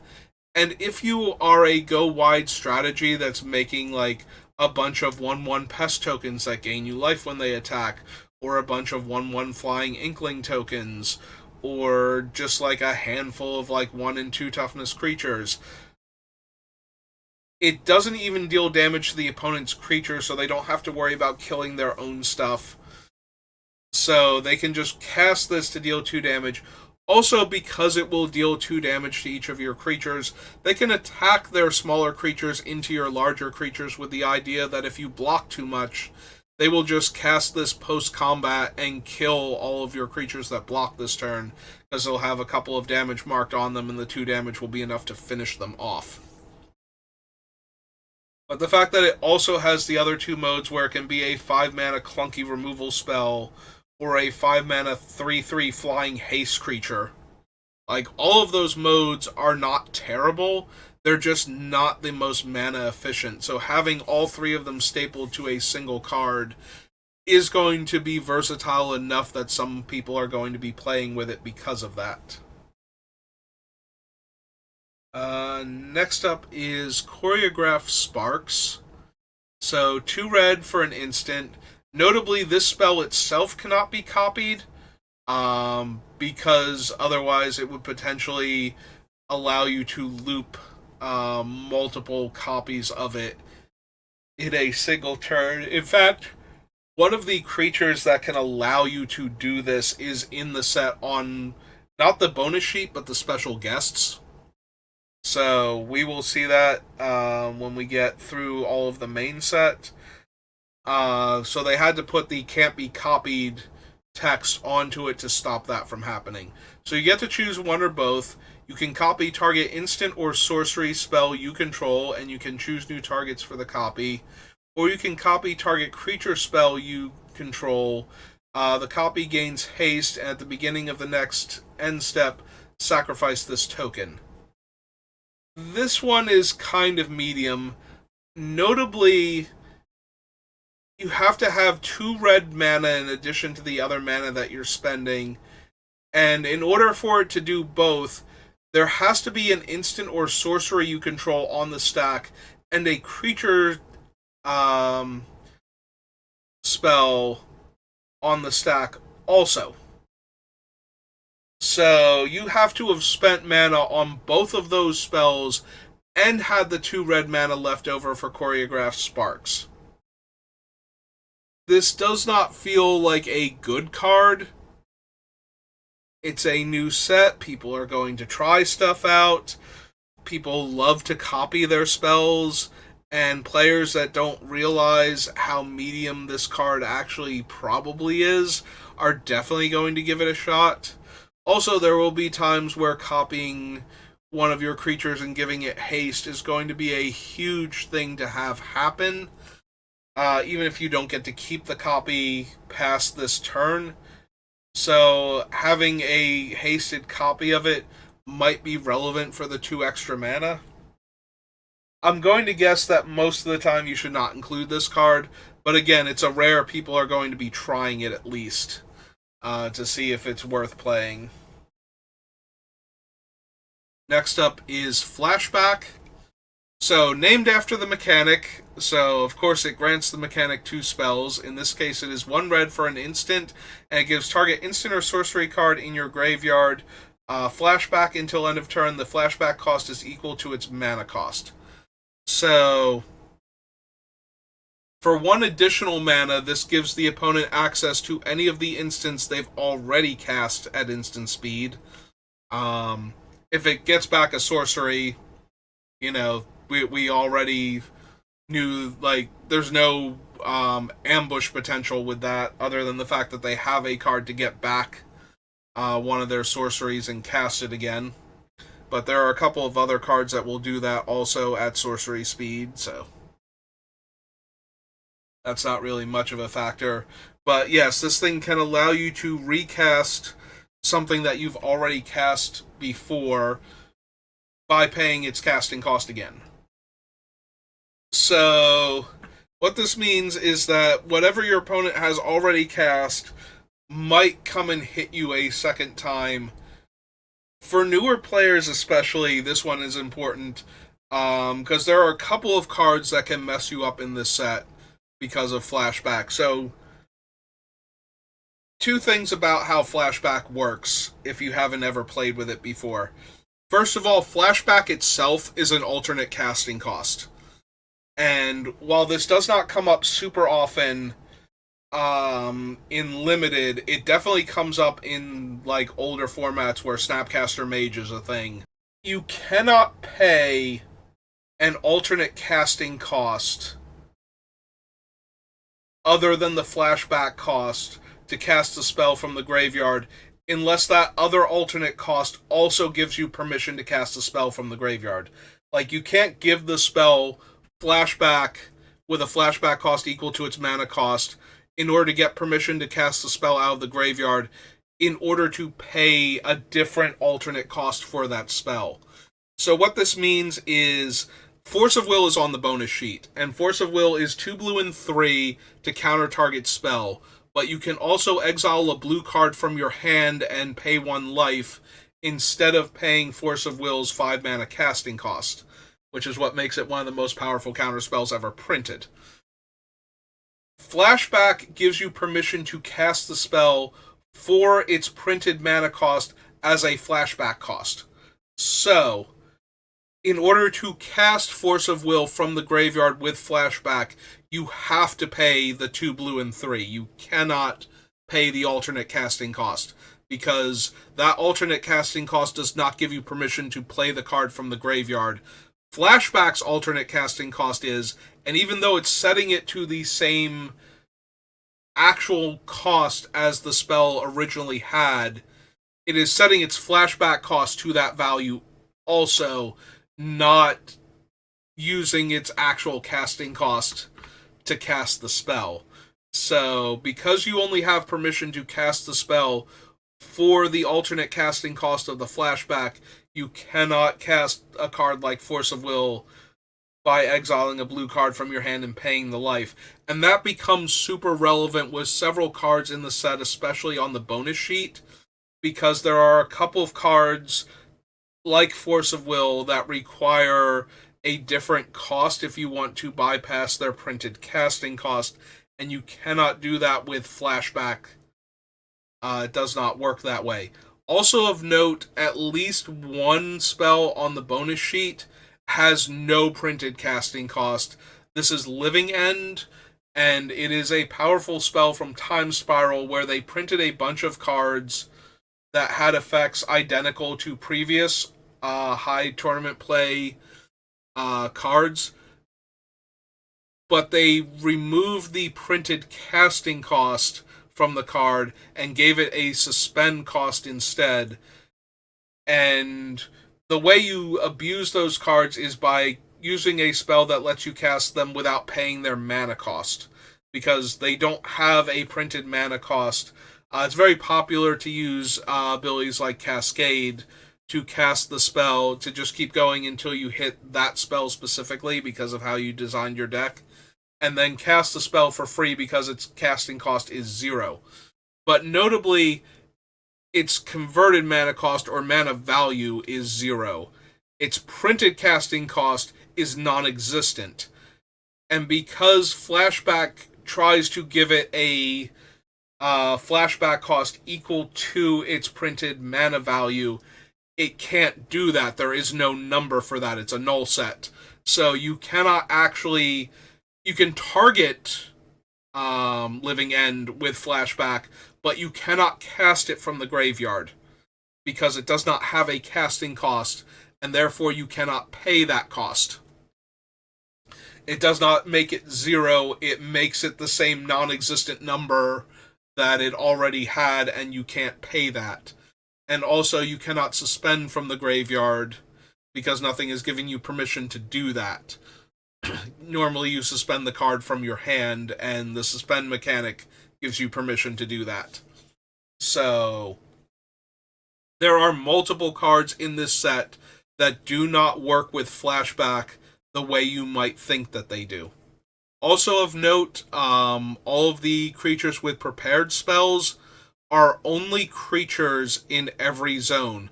In fact, the prepared spell exists as a copy in exile while the creature is prepared. The prepared spell's text is basically just there to let you know how it works. That spell is not a thing that you can give flashback to, for example. The creature is not a valid target when it's in the graveyard, and its spell that seems to be attached to it is not a valid target when it's in the graveyard. Very similar to how adventure cards work in that regard. Our next card is Heated Argument. This is 4 and a red for an instant. Heated Argument deals 6 damage to target creature, and you may exile a card from your graveyard. If you do, Heated Argument also deals 2 damage to that creature's controller. So this is playing into the Lorehold mechanic. So Lorehold has Flashback as its named mechanic, but it also has several cards in the set that care if a card left your graveyard. They will either have a triggered ability that happens when the card leaves the graveyard, or they will have an effect that cares if a card has left the graveyard this turn. Heated Argument allows you to trigger those things by removing a card in your graveyard from the game, and then it will deal 2 damage to that creature's controller, which is also a very nice bonus to tack on. Getting rid of their large threat for 5 mana is a clunky removal spell even at instant speed. Removing their large threat and dealing 2 damage to them, especially if you're not removing their large threat but their very effective blocker, allows you to put a ton of pressure on the opponent, because now they are down their good blocker and down an extra 2 life, and you're still attacking them. So Heated Argument is one of those cards that can allow you to press an advantage, especially if you have a bunch of Lorehold cards that get better when cards leave the graveyard, because now they're down a blocker, took some extra damage, and your cards got better. The only thing to note about this card is it only actually has one target, and that is the thing that it is dealing damage to. If all targets for a spell become invalid, state-based actions cause the spell not to resolve. There have been other terminology used that have become outdated as Magic keeps updating the rules. You might hear things like fizzled or countered upon resolution or countered by game state. While all of these things used to mean the same thing at some point in time, and the effect is still going to be valid, It's technically being countered by state-based actions now because all the targets for the spell are not countered. Countered is not the right word. And in fact, that's why they stopped calling it countered upon resolution. So it fails to resolve properly because all of its targets are invalid. And if all of a spell's targets are invalid, none of its other effects happen. You don't get to exile the card, and you don't get to deal the 2 damage. So just be aware of that if the opponent has an instant speed sacrifice outlet, or if they can kill their own creature, because that will save them the 2 damage and stop the pump effect potentially on your other creatures, because a lot of the Lorehold creatures get power boosts or can deal damage if cards get removed from graveyards. So it will allow the opponent to put a lot more pressure if they could kill the creature and get the other 2 bonuses. So at that point, it might technically be worth it to kill their own creature in response to deny you those other effects. And if you are playing against a heated argument, if it actually gets to that point where your own creature dying is going to get you killed, but if it doesn't die to this effect, you get to live, you gotta do what you gotta do in order to try and win this game of Magic, so just keep that in mind, that is in fact how that works. Our last card in red is Unsubtle Mockery. Where are you? There you are. So 2 in a red. Unsubtle Mockery deals 4 damage to target creature, and you surveil 1. This is red's decent burn spell. Deals some damage, gets a surveil in. It's instant speed. There are some other potent burn spells in the set, but they are sorcery speed. So as far as instants go that can kill a creature, in mono red you are looking at this and Heated Argument. So these are your 2, hey, I'm going to kill your creature at instant speed and mess up your plans, removal spells for red. Moving on to green, our first card is Burog Barrage. So 1 in a green instant. Target creature gets +1/+0 until end of turn if you've cast another instant or sorcery spell this turn. Then it deals damage equal to its power to up to 1 target creature an opponent controls. So, notably, despite the awkward wording, the way this card works is it always allows your creature to deal damage to the opponent's creature equal to its power, as long as both creatures are still on the battlefield. If you have cast another instant or sorcery before casting this, your creature will get a +1 power bonus first. Effects on spells like this happen in the order they are printed, which is why it has to have the +1/+0 first. That leads to the awkward wording on it, but it does always punch the creature. So this is one of green's typical removal spells. It allows it to punch one of your opponent's creatures and kill it if its power is high enough to deal damage equal to or greater than the toughness of the creature, or if it has Death Touch, which a handful of green creatures do in this set. I think a couple of the black creatures too, as is tradition. Next up is Efflorescence. 2 in a green instant. Put 2 +1/+1 counters on target creature. If you gain life this turn, that creature also gains trample and indestructible until end of turn. This is the kind of card that blows me out in every set where it shows up if people are playing it. One of the things that I always try to do when I'm playing Magic, especially in a limited format, is I want my opponent to use their removal and their combat tricks and whatnot as early as possible. This is because a lot of the more powerful spells that you are going to cast are going to show up in the mid to late game. So if you can make your opponent use their resources to kill things that would eventually get outmoded anyway, you put a lot more pressure on their available removal spells to come up with something else to answer the actual problem. So if I can get you to use your +2/+2 first strike trick to win a combat where your 2/2 killed my 2/3, that's going to be a lot better for me in the long run than if you still have your +2/+2 first strike trick when I have out a 5/5 and you have out a 4/4 with some cool abilities going on already. Like, that allows you to keep attacking into me with the idea that you're going to give your creature a power toughness boost and first strike and win combat. So I like to force tricks out as early as possible, but when the trick not only saves the creature but also augments it into a more significant threat, then what I have done has had a lot less of an impact than I would normally like. Like, if you kill my guy and then your guy shrinks back down to a 2/2, it's going to be pretty easy for me to put another roadblock out that stops it. Putting out something that stops a 4/4 requires a much more significant mana investment, and it might not even be a thing that can comfortably stop the 4/4. It might trade for it, in which case this has been a 2-for-2, and I might also get into a situation where I can't block it for a turn or two and take 4 to 8 points of damage because of that now.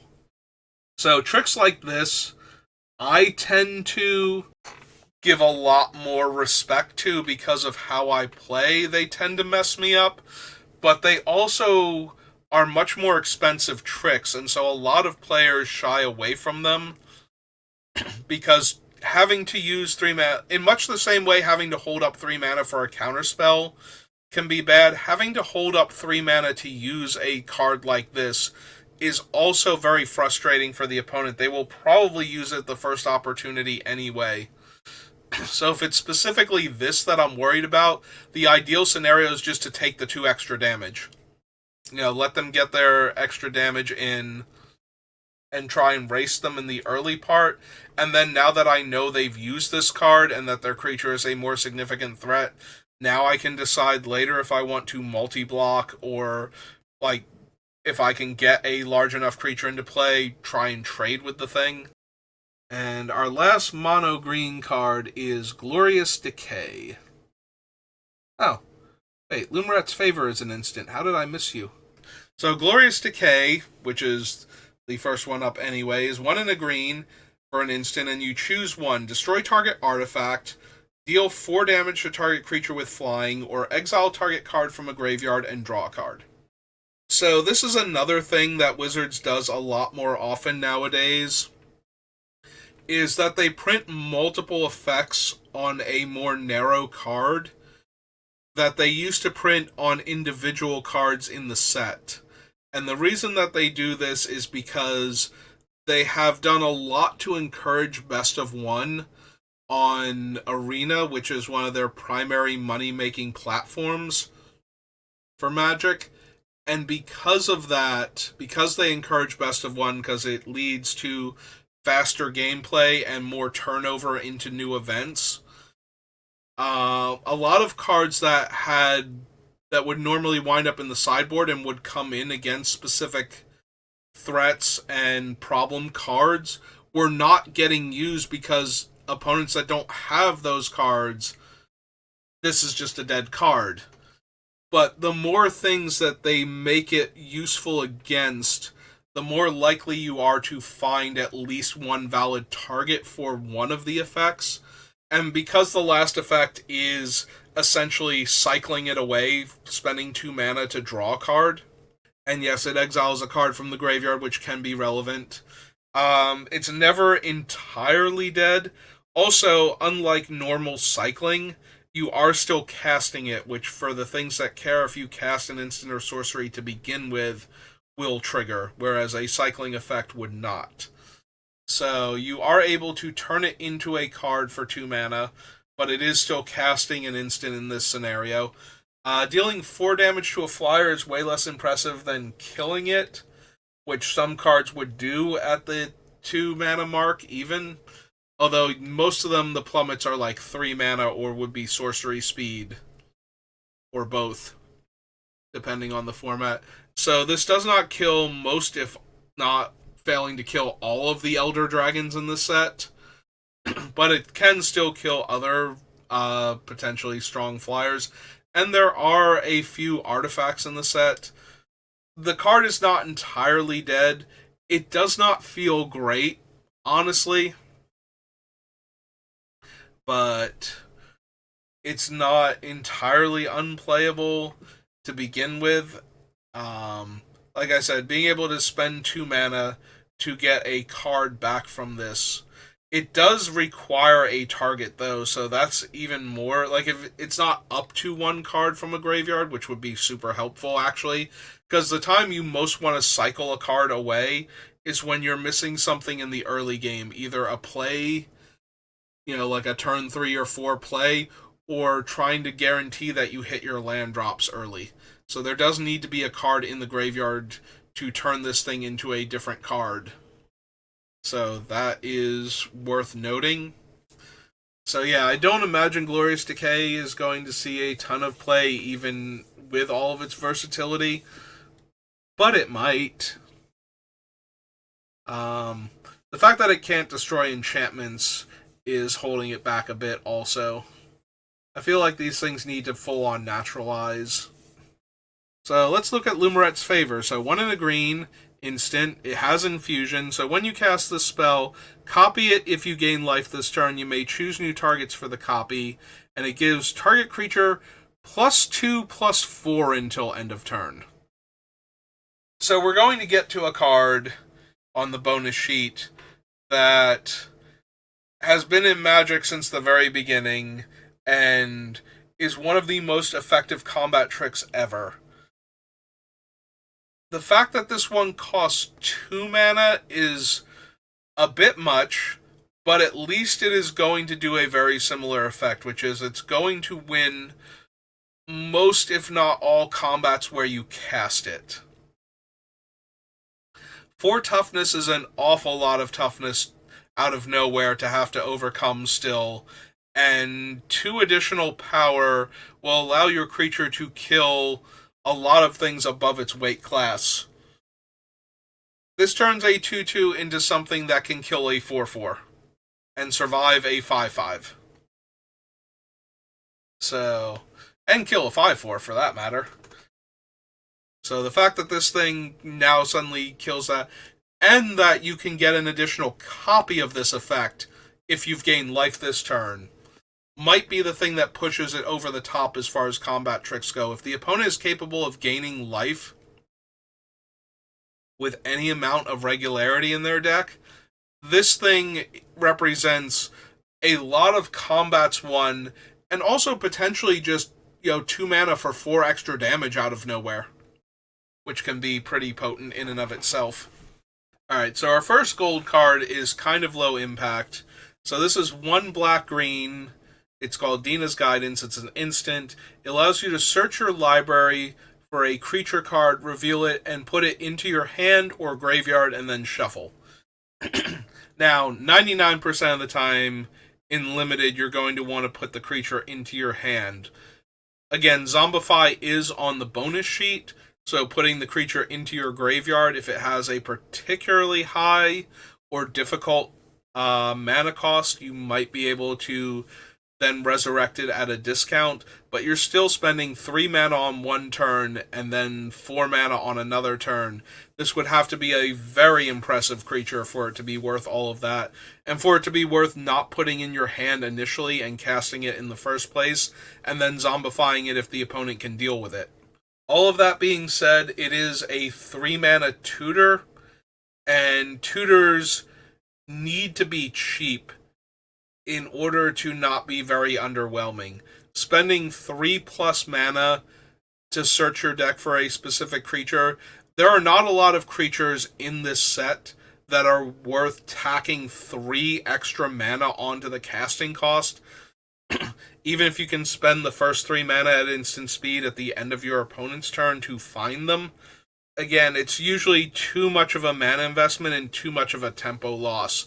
Like, you not playing out a creature on turn 3 means that this thing has to come down fairly quickly and be a significant presence because you've already passed on one of the key early turns and taken probably a bunch of damage because of that against any deck that is putting pressure on you early.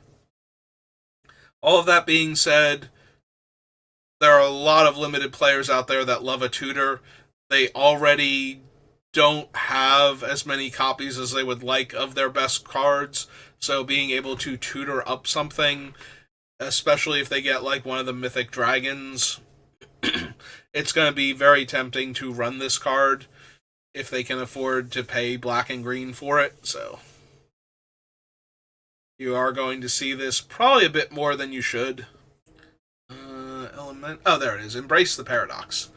So next up is 3 blue-green for an instant. It draws you 3 cards, and you may put a land from your hand onto the battlefield tapped. This was exactly Lessons from Life from the previous set, I believe. I forget if that one was a sorcery or not. This one is an instant. It is also a 5-drop. Now, granted, it's in blue-green, but there are still several blue cards from Prismari that would trigger off of this. It draws you a bunch of cards, and it ramps your land in a color combination that has a large number of X spells available to it. So finding more spells to have more mana to work with, and finding more land into play, is the kind of combination that blue-green is definitely looking for in this set. And having like one big card draw spell near your top end to refuel after you've spent your early turns deploying threats feels really good in a lot of limited formats, so I would not be surprised if this one is incredibly strong. Lessons from Life always felt like it pulled the opponent super far ahead when they cast it, and usually helped me out too. Like, there weren't a whole lot of, and I drew 3 lands off of it, and that was terrible. Next up is the first of our charms. There will be 5 of them total. This is the red-white one, so Lorehold Charm. So with all charms, you spend their mana cost, and then you get to choose one of 3 modes. So it's white and red, just straight up for Lorehold Charm. And your options are, each opponent sacrifices a non-token artifact of their choice. Return target artifact or creature card with mana value 2 or less from your graveyard to the battlefield. Or creatures you control get +1/+1 and gain trample until end of turn. So everything I said about playing around the black mass pump effect is also true of this one. That is probably the strongest mode on it, giving all of your creatures +1/+1 and trample at instant speed for only 2 mana allows for a lot of extra damage out of nowhere in the middle of combat if you're already going wide enough to begin with. The other 2 modes are very medium. Being able to get back a cheap creature for 2 mana is not entirely unreasonable if you have a particularly potent 2-drop. I'm looking over there at Curel and their ability to like throw around 1/1 counters and give out trample every single turn. That seems like the type of 2-drop that you want to be getting back with a Lorehold Charm if you're going to spend it on getting a creature back.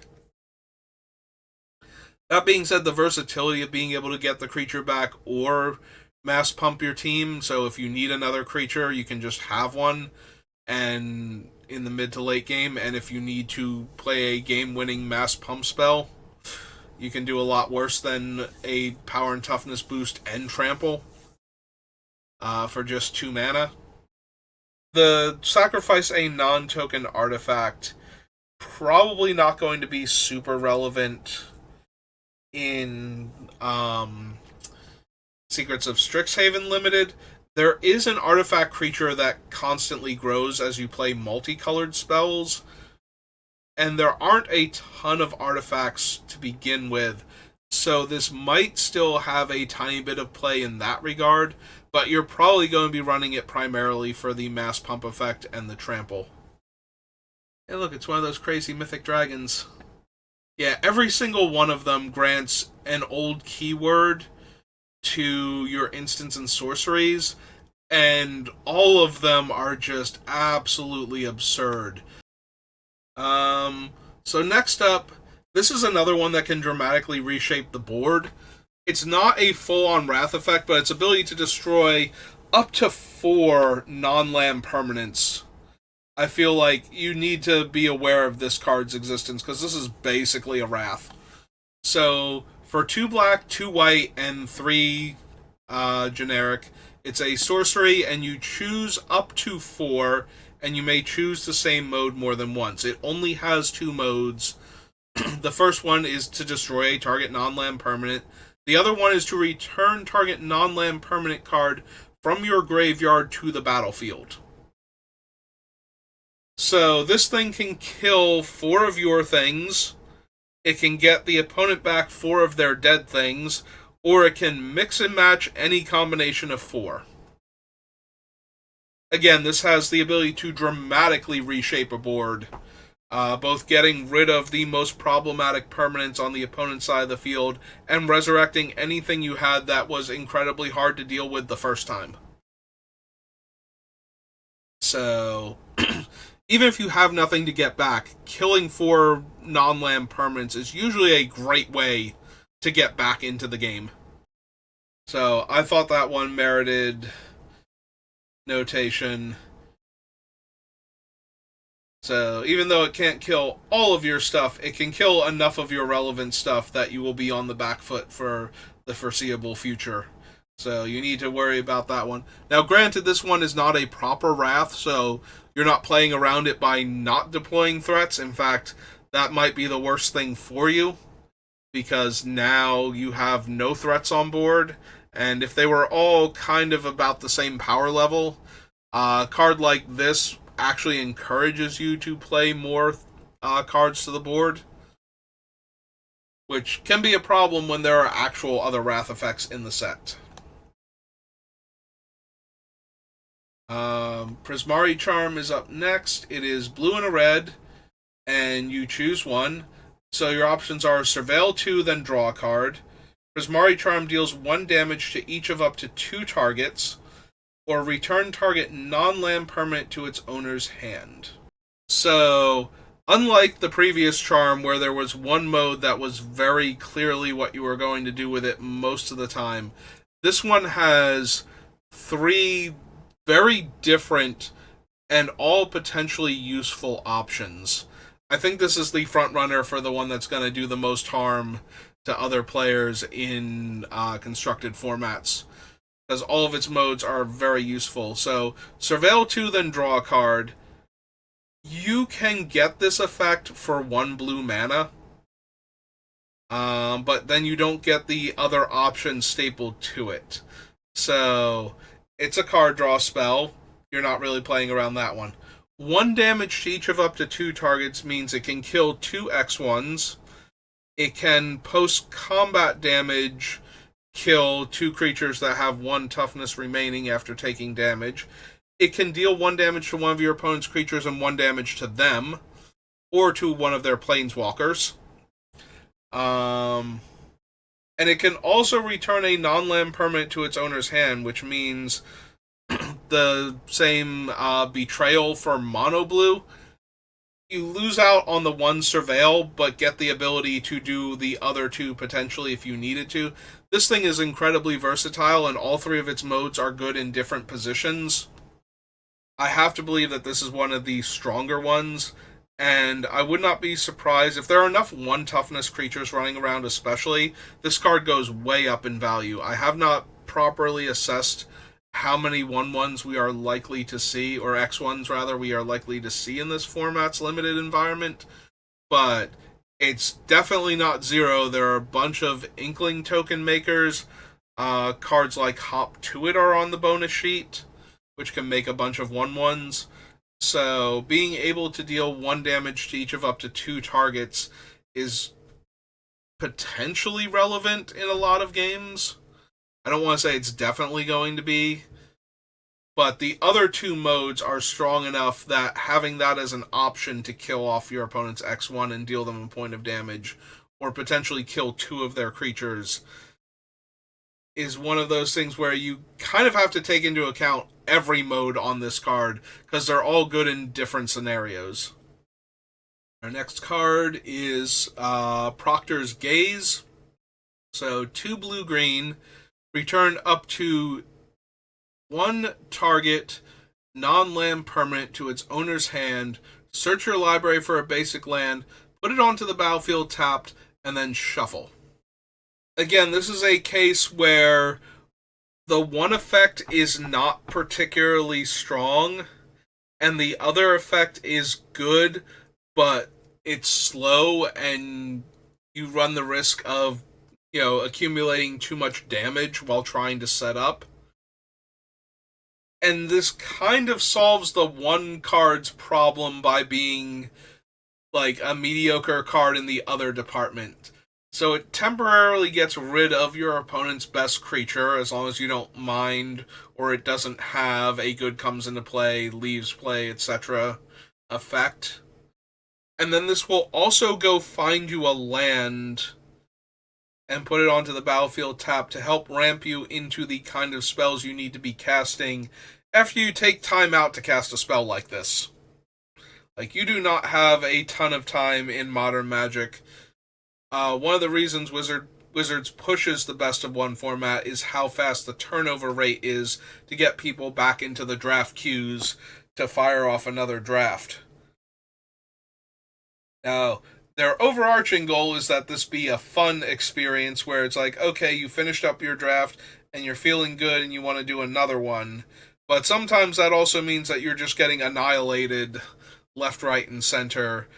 So if you're going to draft the big, scary decks, you're going to need something that buys you enough time, because it is much more slated towards the aggressive decks being the problem in every format.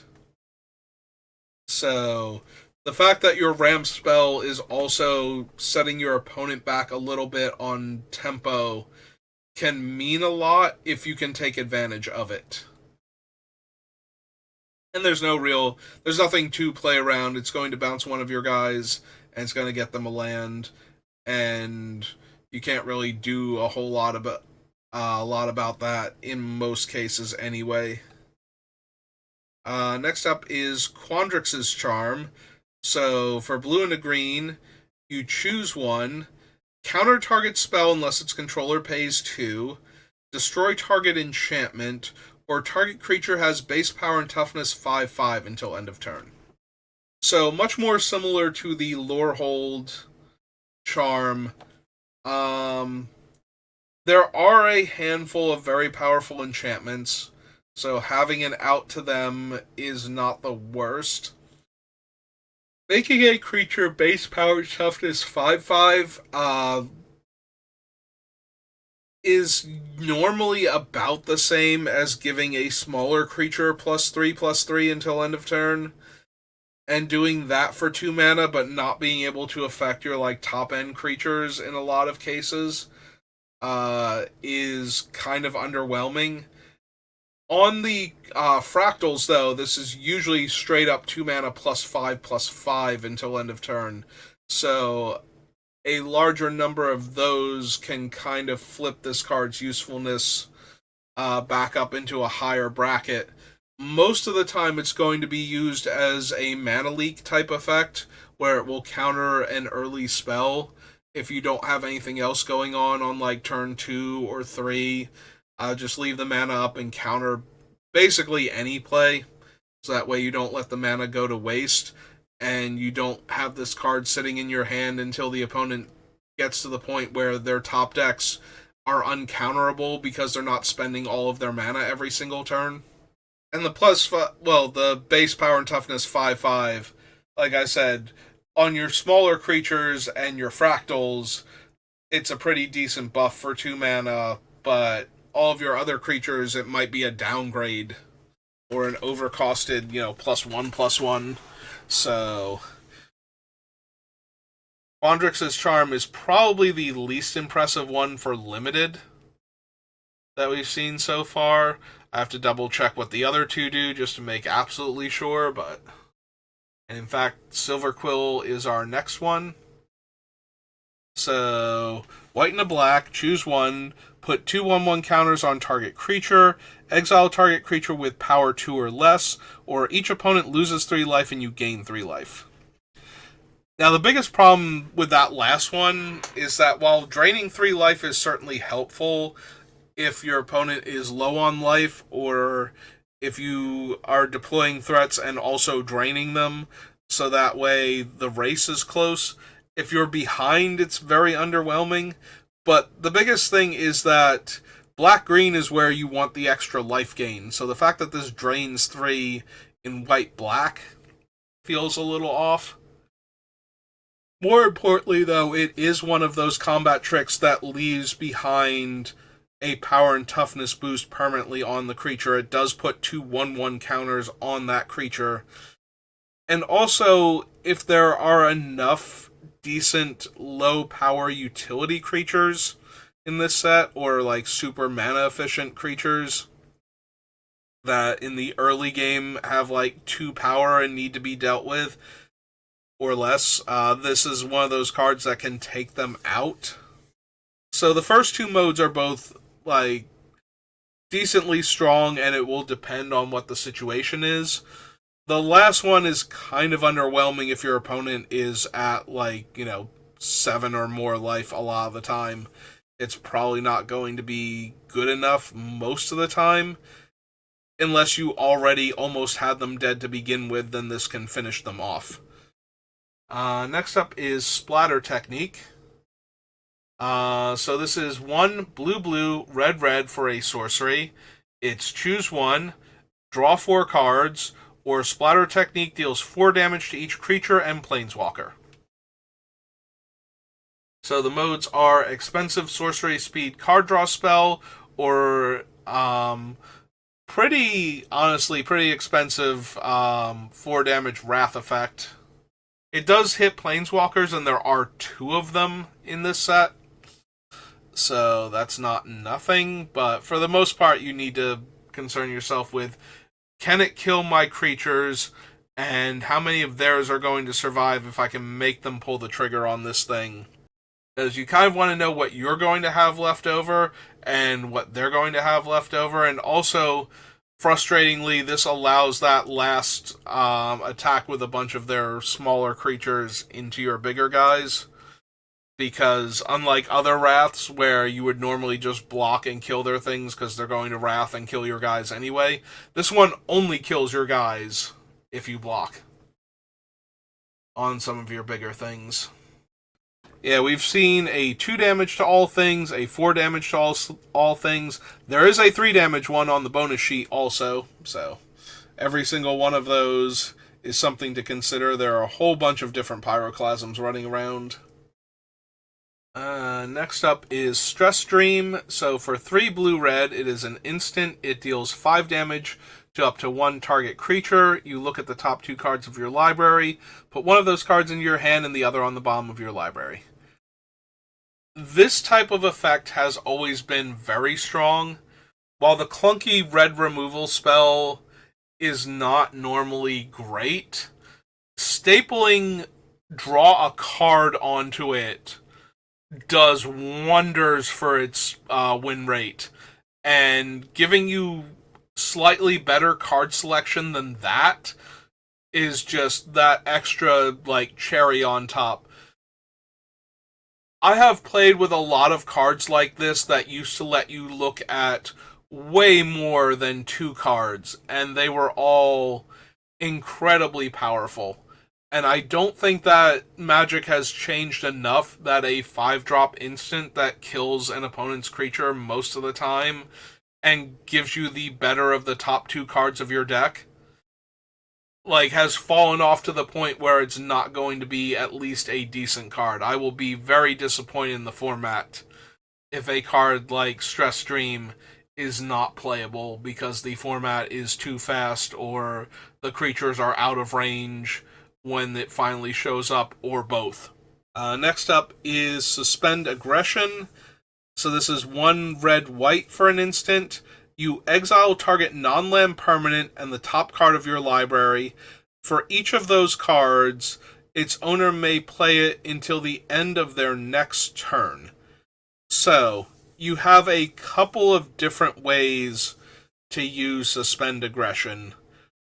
One of them is to target your own thing and get your top card.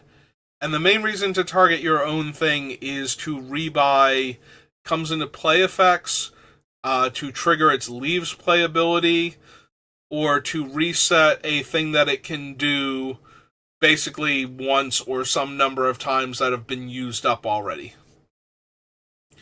That's when you want to use it on your own thing.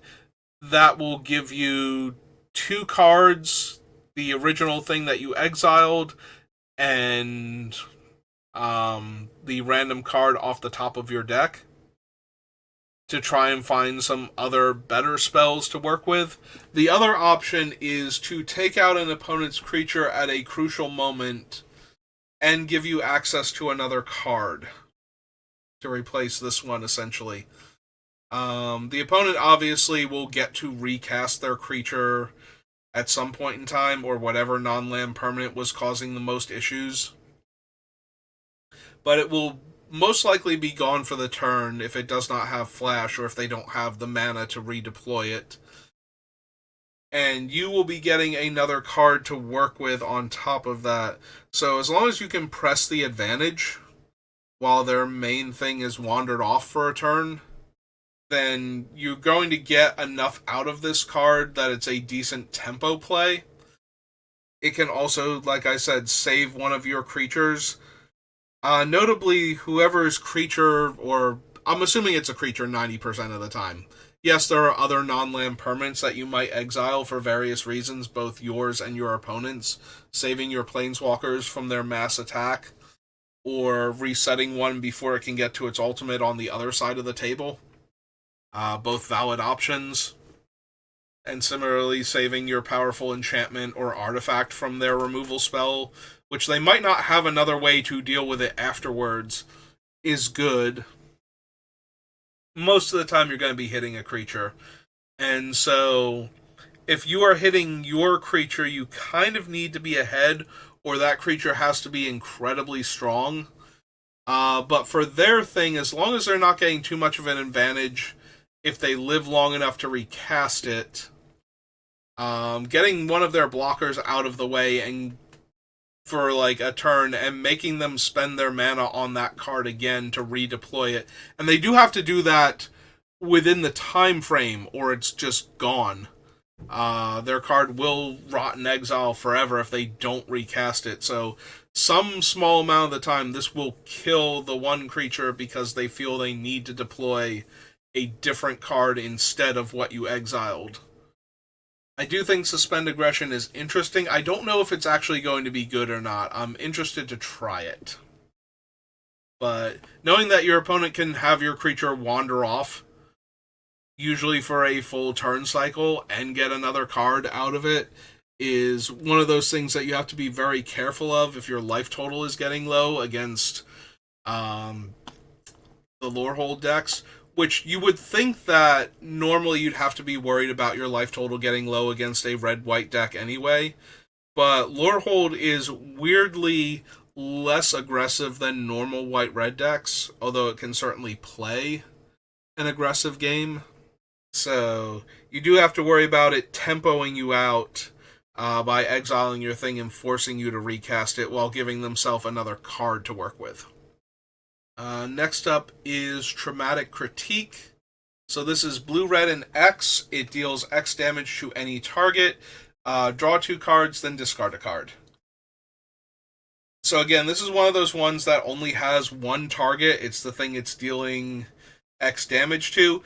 But it also deals X damage to any target.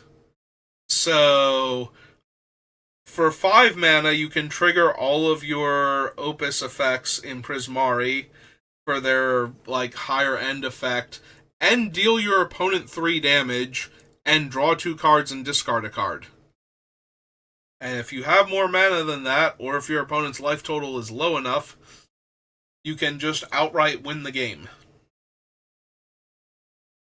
So, and it's an instant, so it's great to just like dome them for like 4 damage at end of turn and draw and discard, or kill like their 3 or 4 toughness creature to get blockers out of the way. Yeah, there was a time where there were common red X burn spells in every set, and because of how slow and grindy a lot of games were back then, it was a lot harder to win.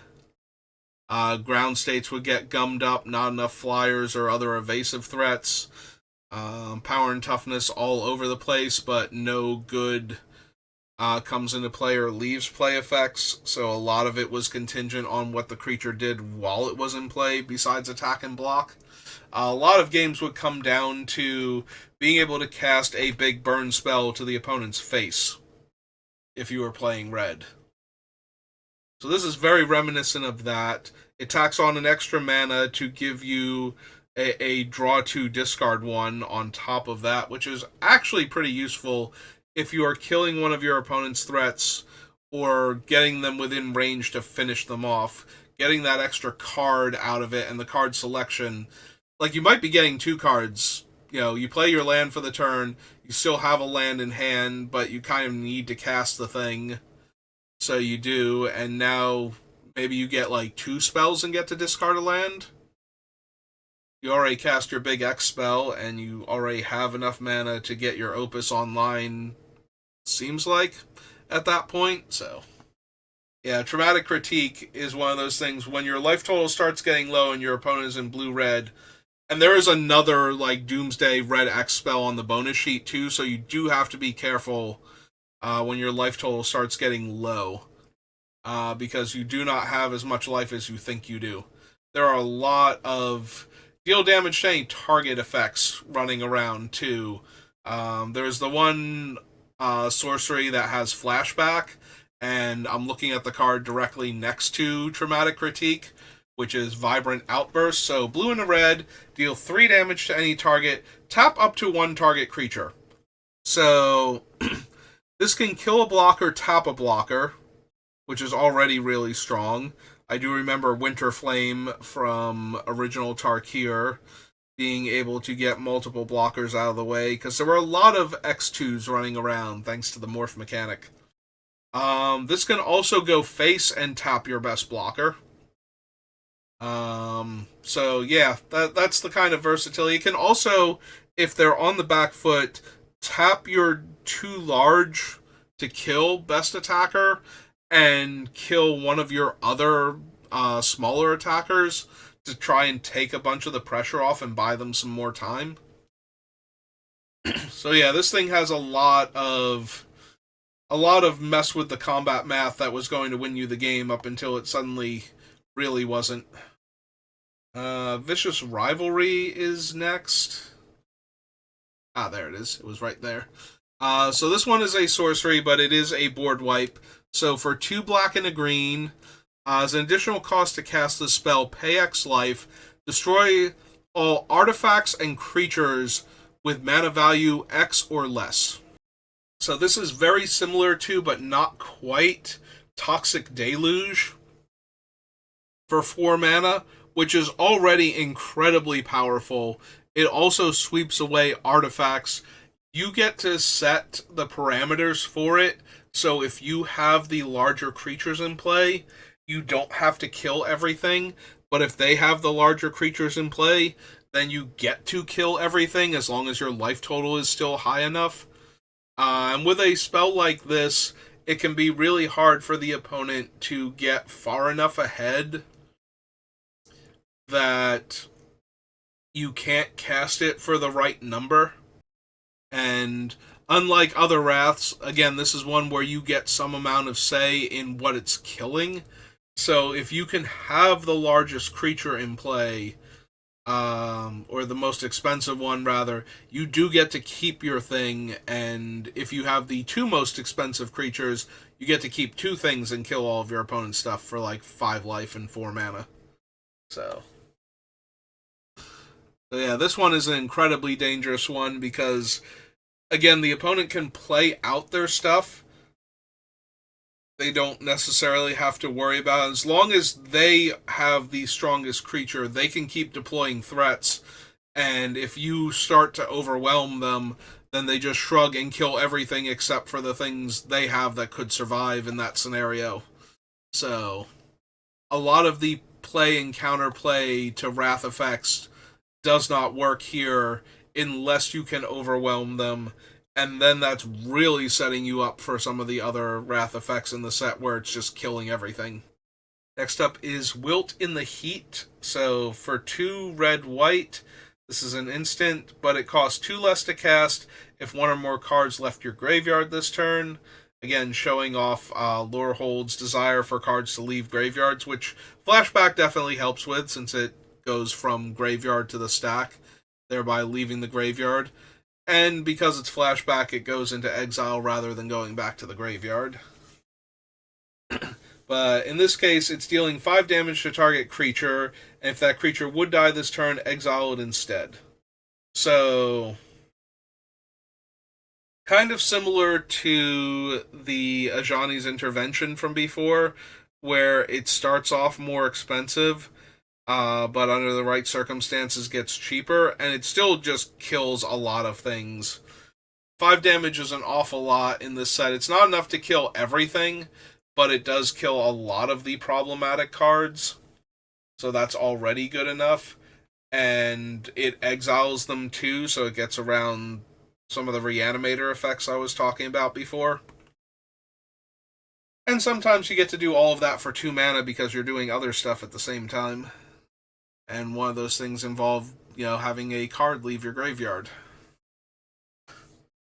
Witherbloom Charm is next. It's black and green. Choose 1. You may sacrifice a permanent. If you do, draw 2 cards. You gain 5 life, or destroy target non-land permanent with mana value 2 or less. This is as close as we have come to a bad charm for limited.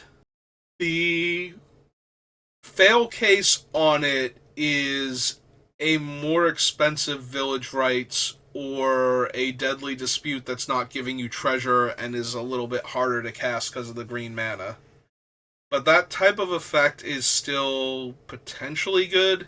It does gain you life, which will trigger all of your Witherbloom cards that care about that.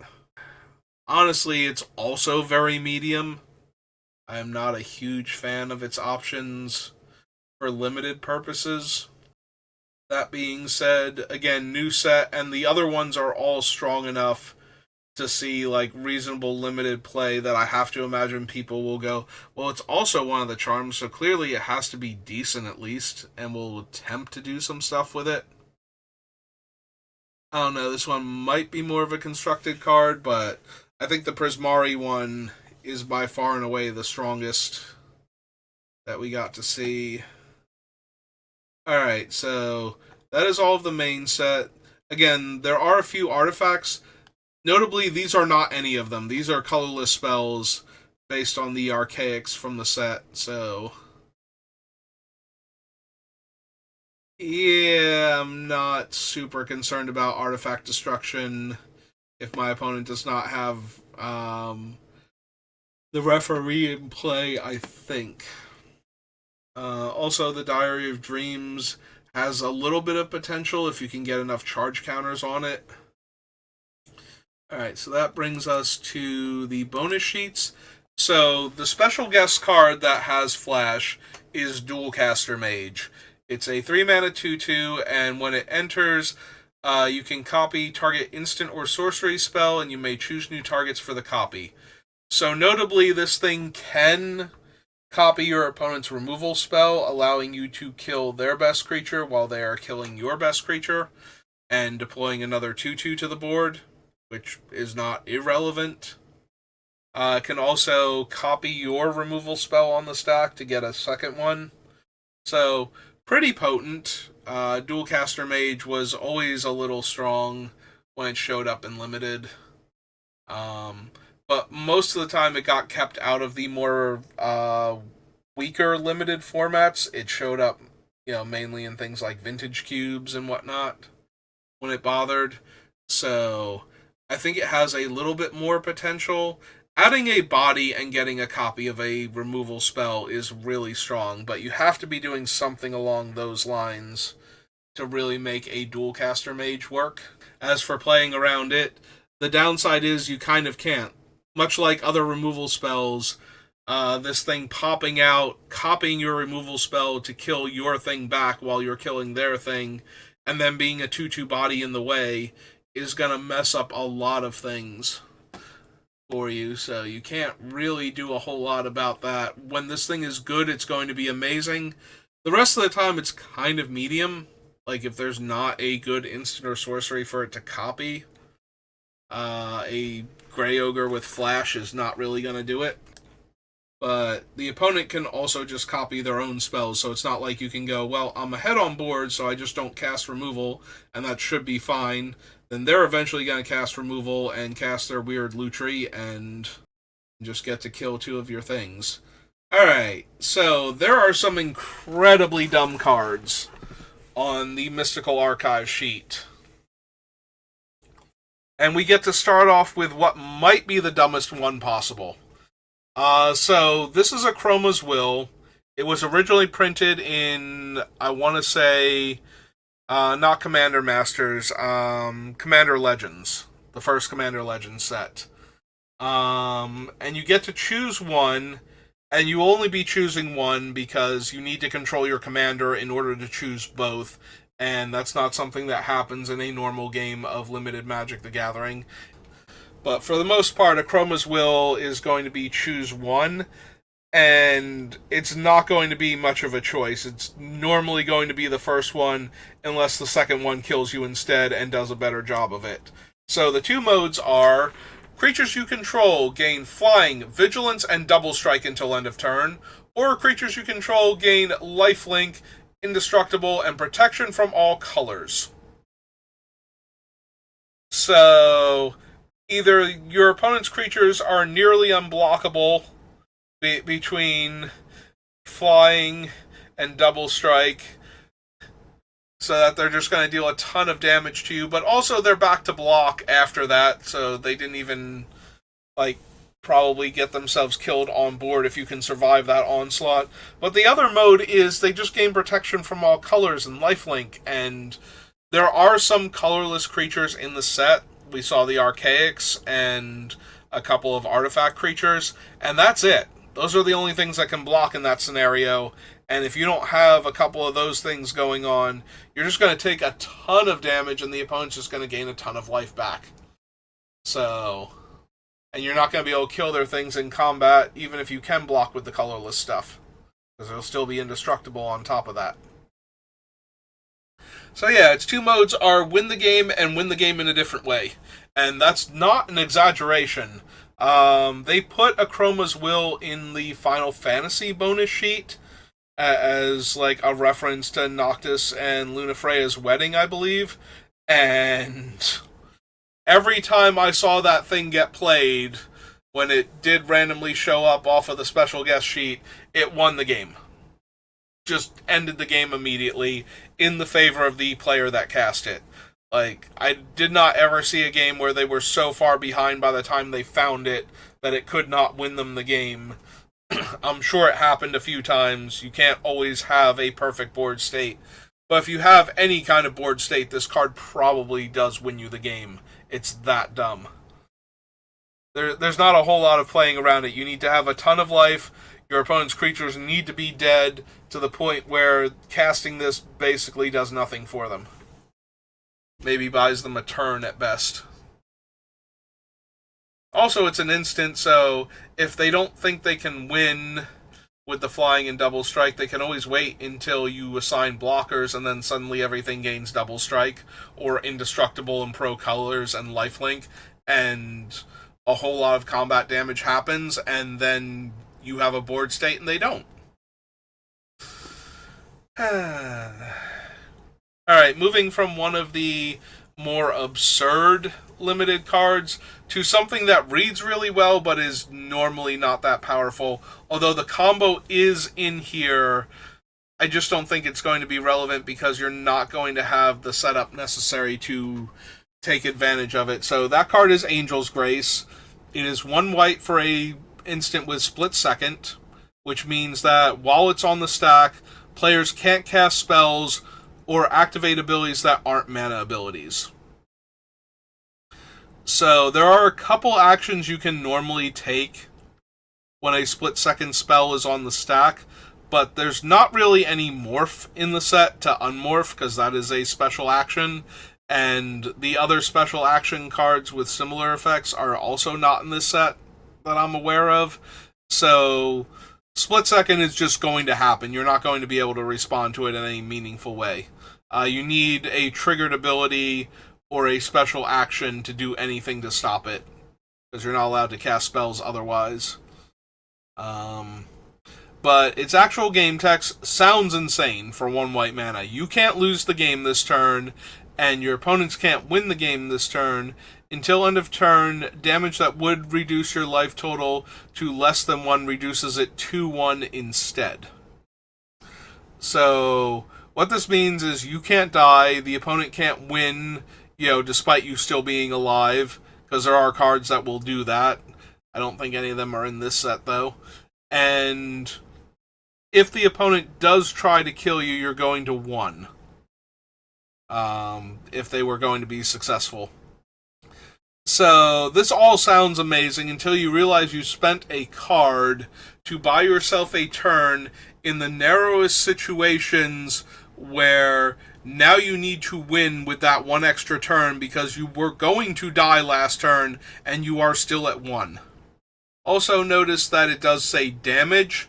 There are loss of life effects in the set, so while you can't lose the game because you have 0 life, you will lose the game once this effect ends and you are still at 0 life. So Angel's Grace is not normally the card you are looking for in Limited. And now we get to another incredibly dumb card, and I am not actually happy to see this one on the bonus sheet. As somebody who's been playing for a very long time, I know exactly how powerful this card is. So this is Armageddon. For 3 generic and 1 white, it is a sorcery that destroys all lands. So how Armageddon works for newer players is you get ahead on board, and then before the opponent can recover from you being ahead on board, you cast Armageddon, and now they never get to recover, and you just kind of stay ahead until you win the game. That is how Armageddon is supposed to be played. You do need to have a clear board advantage. You do not want to cast Armageddon in scenarios where the opponent is slightly ahead or you're at parity, because it will be too relatively easy for the opponent to draw out of it if they can hit a few running lands off the top. Normally you want to cast Armageddon with the idea that you know it's coming, so any extra lands in your hand, any flood that you're experiencing, is going to be just fine because you are going to recover from the Armageddon, and now your opponent is probably not, because you should always be playing out your lands in Limited, especially, and doubly so if you have decent card draw or anything that will give you access to more spells, because you're going to want to have access to the mana to cast those spells when they become available. So Armageddon just kind of wrecks that very basic strategy, and it wrecks a lot of other things too. It is very hard to win a game where the opponent resolves an Armageddon when they should have cast one. The only time you really win a game against Armageddon is when the opponent is just like, and now I'm going to cast this big bomby spell and I have no lands anymore and pass turn. And it's like, okay, I was winning, so I guess I'll keep doing that. Yeah, Armageddon is normally very impossible to come back from because we do not have the cheap, efficient removal spells for the most part that we had back then. Opponent plays Armageddon with a large creature in play, And then you're like, okay, but I have, Swords to Plowshares or Terror or something, and that's how I'm going to get back into this game, is by only needing 1 or 2 mana to kill your threat. And that just does not happen, despite the fact that we did see a variation on Path to Exile, so 1 mana kill your threat is still kind of realistic in this set, but not consistently. Also, killing their thing and giving them a land after they cast Armageddon is not going to feel good. So, yeah, I'm very, very disappointed that Armageddon is actually on the bonus sheet. I would have rather seen Farewell, and I do not care for Farewell at all, but that is mostly because of its effect on Commander. I think it's just a tiny bit too good at what it does. Next up is Duty Beyond Death. So this one was originally from, I believe, Dragonstorm of Tarkir. It's definitely a Tarkir reference. It was part of like Dramoka's thing.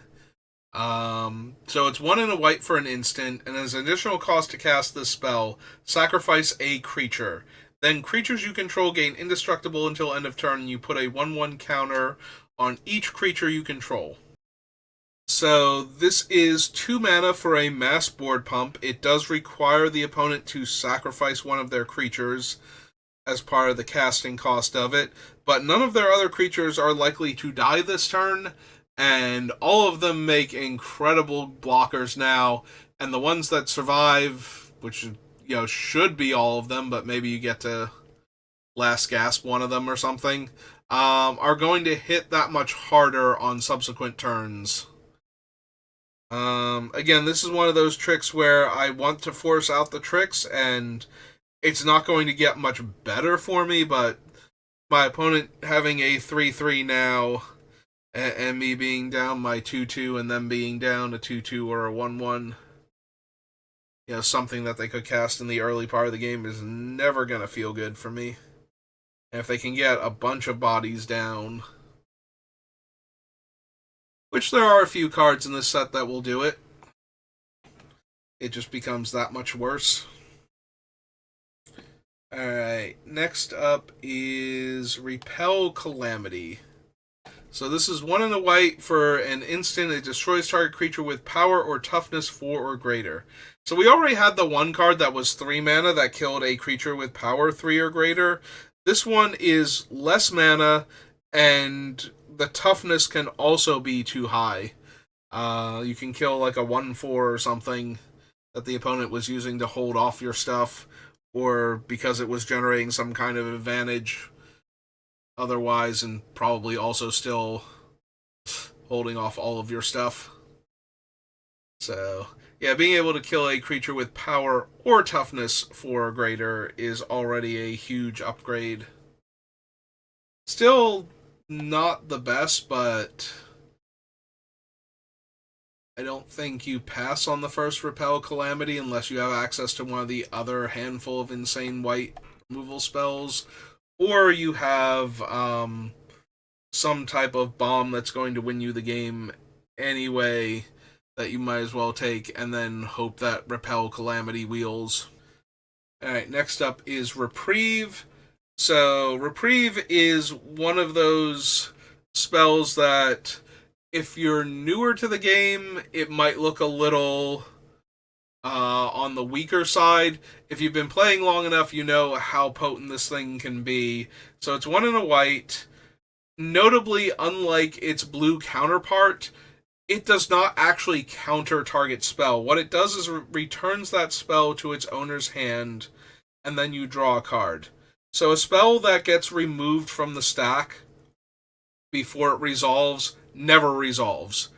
And notably, prepared spells do not suddenly become prepared again by this effect. The copy goes back to the opponent's hand, but since it's a copy, it immediately ceases to exist after that point, and they do not get to cast it again until they manage to re-prepare the creature that gave them the spell in the first place.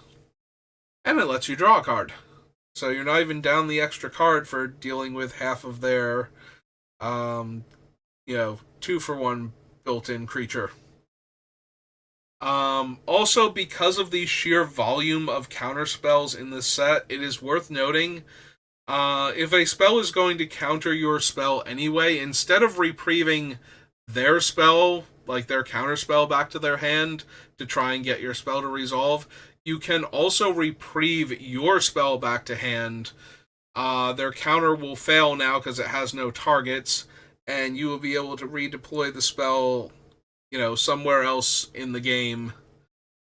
Hopefully, you don't take too much of a tempo hit for doing that, but at least you are getting the spell back so you can try to resolve it now. And there are, of course, a handful of spells that are absolutely insane that you don't want to have countered. But like our friend Winds of Abandon over here. So for white and 1, you exile a target creature you don't control. For each creature exiled this way, its controller searches their library for a basic land and puts those cards onto the battlefield tapped. So this might be why I thought Path couldn't hit my own creatures. I think Path can hit my own creatures. It is Winds of Abandon, and the reason why Winds of Abandon can't hit your creatures is because of the overload on it, which if you pay 4 white to cast it, instead of targeting a single creature, it hits all creatures that could have been a valid target for it. So all creatures you don't control get exiled, and then those creatures' controllers search their decks for the appropriate number of basic lands for each creature they lost this way. So, at 6 mana, it is a Wrath against the opponent's creatures, and only their creatures, that exiles them and gives them a whole bunch of lands to work with, but now they have no blockers. So hopefully that will, that whole issue will sort itself out, that they have all this mana to work with next turn by them not having a next turn, ideally. As for playing against it, it's a Wrath. It kills all of your stuff, leaves you vulnerable on board. And if you don't have a counter spell, the only way you play around that is by not getting everything killed, living somehow, and getting to untap and cast, replacement spells for all the bodies you just lost. With all that extra mana you have to work with. So, almost every blue card is an instant, and almost every blue card either counters a spell or draws cards. The only one that does neither of those things is our very first card, which is Brain Freeze. So for 1 in a blue, it's an instant, target player mills 3 cards, and it has Storm, which means for every spell cast already this turn, before the initial one, the Storm count goes up by 1, and it does not matter who casts those spells either. So your opponent trying to interact with your stuff will raise your Storm count. But the big thing is to try to mill a player out with all of the copies of Brain Freeze by casting a bunch of spells in a single turn. So, in order to mill somebody out in Limited, the magic number, I believe, is still 20. If you can mill 20 cards, or half of their starting life deck, well, once you start milling enough cards, losing to deck out becomes more of an issue than losing to life loss. So yes, their deck actually starts to become their life total in a way. I played a few other games where they refer to the deck as the life deck because decking out was one of the main ways to win. But anyway, I digress. So that requires 6 other spells be cast, because you will get 6 copies, and then this will be the 7th, and that will be 21 cards. If you do not have other mill cards, which there are a handful in the set, I do not recommend Brain Freeze. The main way Brain Freeze wins in Constructed is by first milling out the caster, and then using all the cards in the graveyard as fuel for spells like Underworld Breach, Lion's Eye Diamond, and eventually a lethal Brain Freeze on the opponent, milling them their entire deck. Or milling yourself and then flashing back a resurrection for Thassa's Oracle from the graveyard and putting it into play and winning the game because you have no deck anymore. Therefore, you have looked at as many cards or more as you had cards in your deck when the trigger goes on the stack, even if you lose all of your blue permanents or permanents with blue pips on them, you're still going to win the game because you have no cards left in your deck. And that's not something you can pull off in this limited format, so I do not advise Brain Freeze unless you already have the other mill cards from the main set, in which case, you know what, sure, go for it. I'm not the boss of you. You have as much fun as you think you can have with that. But yeah, milling is not a strategy in most formats, but when it works, it is very powerful. I just don't think there are quite enough mill cards in the set. On the other hand, we have the card next to it, which is probably one of the most powerful cards in the entire Mystical Archives, and that is taking into account Akroma's Will, which is also one of the most powerful cards you could open. So, Cyclonic Rift is 1 and a blue, and it returns target non-land permanent you don't control to owner's hand. And if you notice, it has that same wording as Winds of Abandon, and you have never heard of Cyclonic Rift before, you might be expecting what comes next. So, the casting cost for the overloaded version is 6 and a blue, so 7 mana. However, it now returns all of their non-land permanents to their hand, which means they aren't in play to block or tap to activate abilities or do anything else useful at all while you kill your opponent because they now have no board state. Yeah, Cyclonic Rift was insane back in Return to Ravnica, and the only thing keeping it in check is the 7 mana cost in formats where you don't have a ton of ramp. And hey, if you're in blue-green, you do actually have a ton of ramp, so Cyclonic Rift actually still very potent there. Also, you are spending 7 mana on the spell, which means if you have enough lands to cast it, your blue-red deck is also potentially going to pop off. It's just that strong. It is one of the stronger game-ending instants ever printed in Magic the Gathering. It is really hard to come back from all your stuff went away, even with all of the lands still being out. Like, everything else being gone is just too hard for most decks to come back from. As a huge hit, and they have to spend a ton of mana redeploying. And now we get to... I mean, I don't want to say it's one of the better cards, because this thing goes a long way in formats where there are a ton of cheap spells that are going to be game-ending, and you just need a way to answer them in the early game. But Daze is one of those cards that is going to catch so many people off guard because it's a Mystical Archive, and a rare in the Mystical Archives at that. But what it does is it's 1 and a blue, and you counter target spell unless its controller pays 1, but you can also return an island you control to owner's hand instead of paying its mana cost. Which means you can tap out for your spell, and if your opponent responds by tapping out on their turn for their spell to try and one-up you, you can just daze it, and their spell does not resolve, and then you get to play an island again next turn that you bounce back to your hand. So if you have, like, your Thundering Falls or something, it gets better, but even in this format, where you don't have a lot of cool lands to bounce back, it's still going to counter some amount of spells, because players don't play around Force Spike in Game 1, and a lot of games don't have a Game 2, because, again, Wizards likes the best-of-1 format. Deduce is a card draw spell. It's 2 mana to draw a card, and Investigate, which you can then crack the clue for 2 mana to draw another card. So, it's just another card draw spell that lets the player use their mana if you don't make them counter a spell, or don't give them a good enough target. There is Disdainful Stroke, as promised, so 1 and a blue, counter target spell with mana value 4 or greater. The bane of Prismari everywhere, as it will counter their 5 or 6 drop or whatever spell. Now, granted, they're still going to get all of their triggers, but they're theater kids, they're going to be overly dramatic about losing one of their spells to your counter.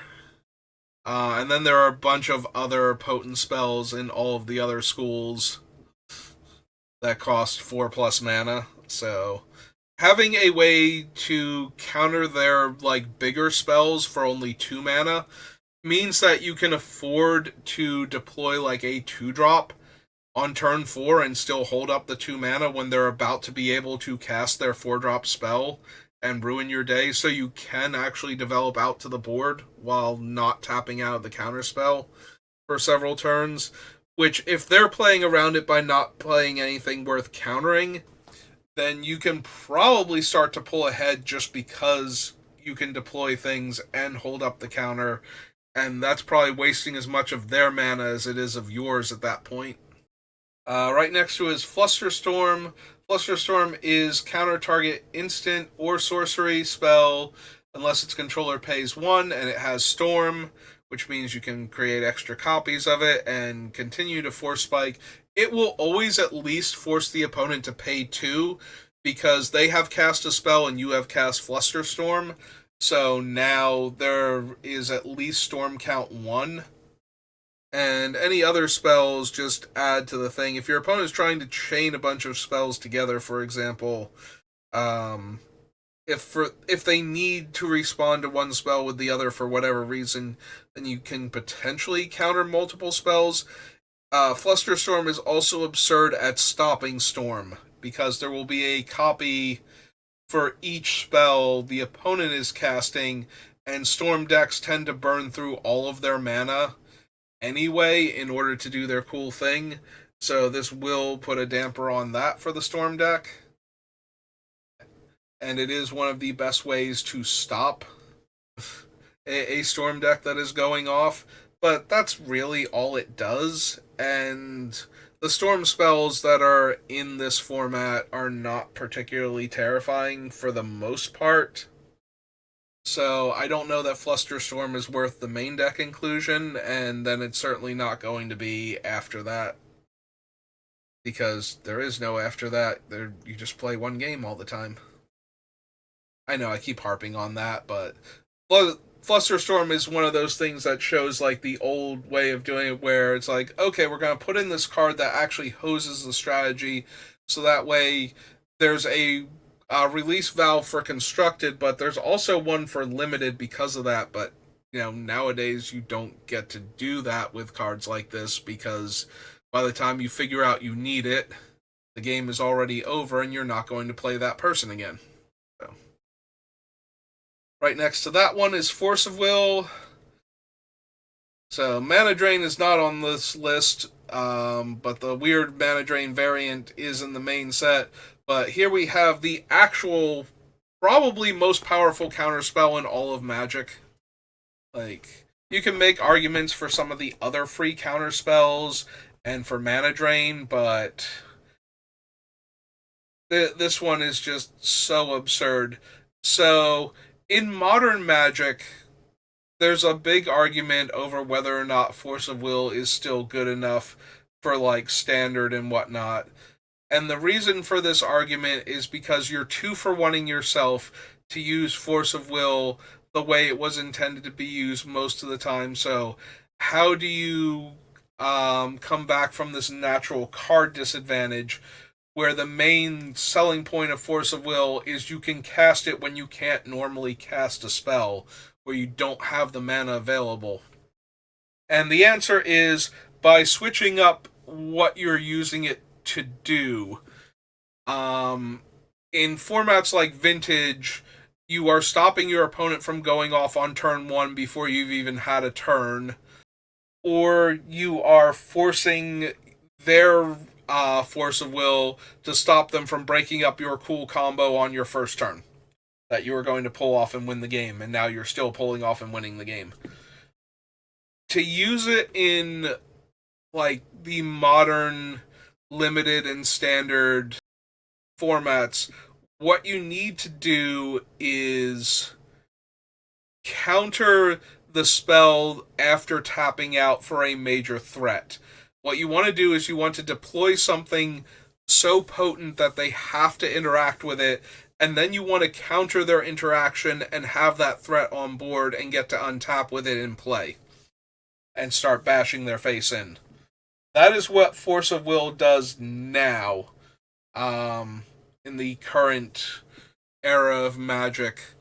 Whereas older formats, you still need to be able to Force of Will to stop combo decks or to force through combos. To take advantage of a card like Force of Will in less powerful formats, you need to instead be taking advantage of the fact that it's free for a different reason. It's not about countering their spell on turn 1, 2, or 3, because nothing is going to be so potent and game winning normally that you need a counter spell that early, but it is incredibly strong to tap out for a dire threat that the opponent must deal with without actually being tapped out.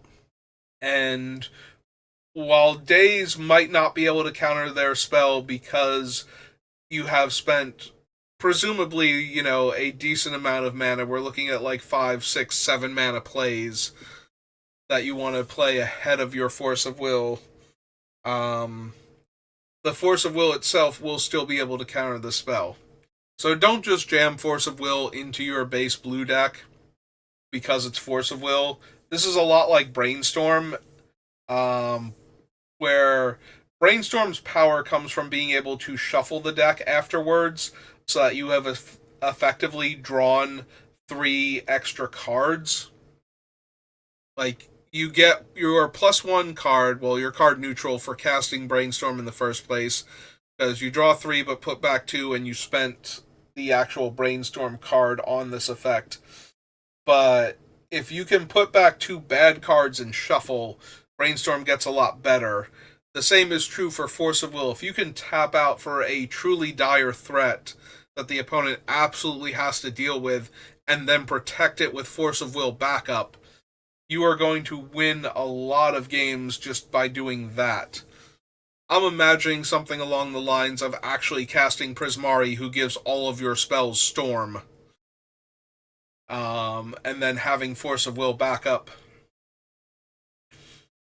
So that way, when you start to go off on your next turn, your opponent won't have been able to kill Prismari for an entire turn cycle at least, unless they had multiple removal spells that they could cast in the same turn.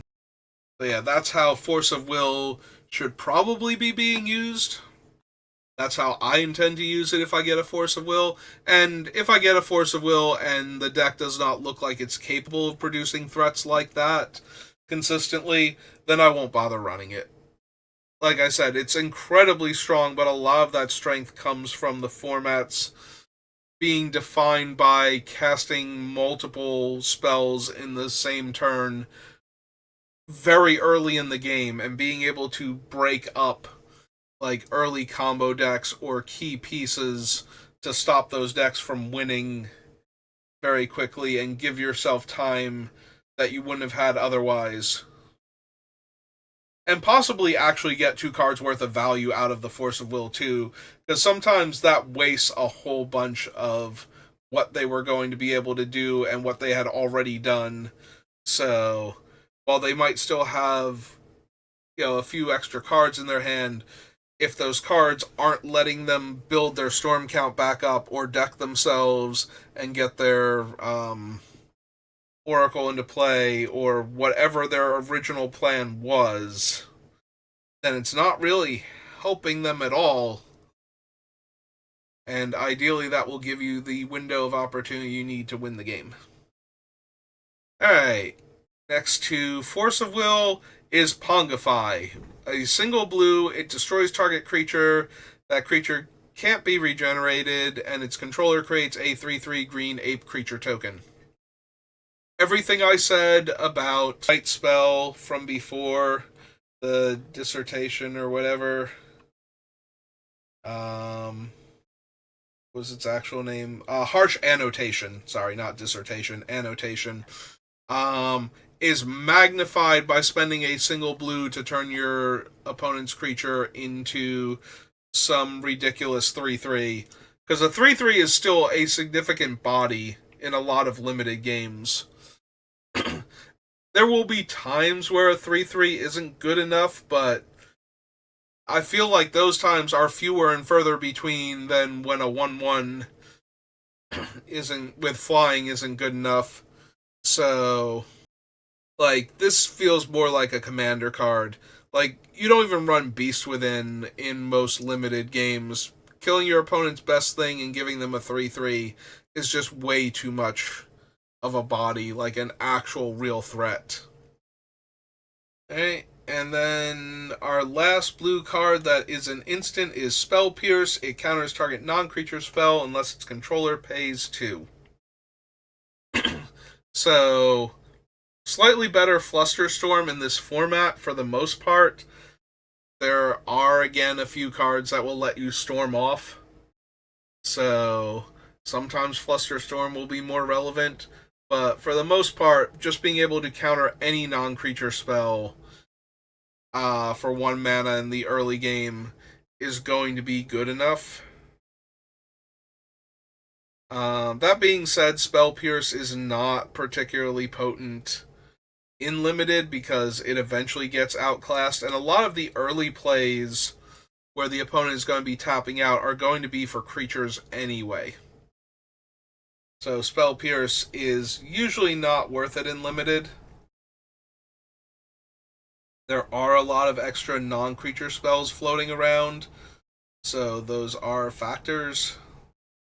So if we come down here to black, so the first one, this is the card that I was poking fun at with Angel's Grace, because it's still very hard to win, because you have to be able to use all of those cards this turn, because you're going to lose as soon as the Angel's Grace wears off. So this is Ad Nauseam. So for 3 and 2 black, it's an instant, and you reveal the top card of your library and put that card into your hand and lose life equal to its mana value.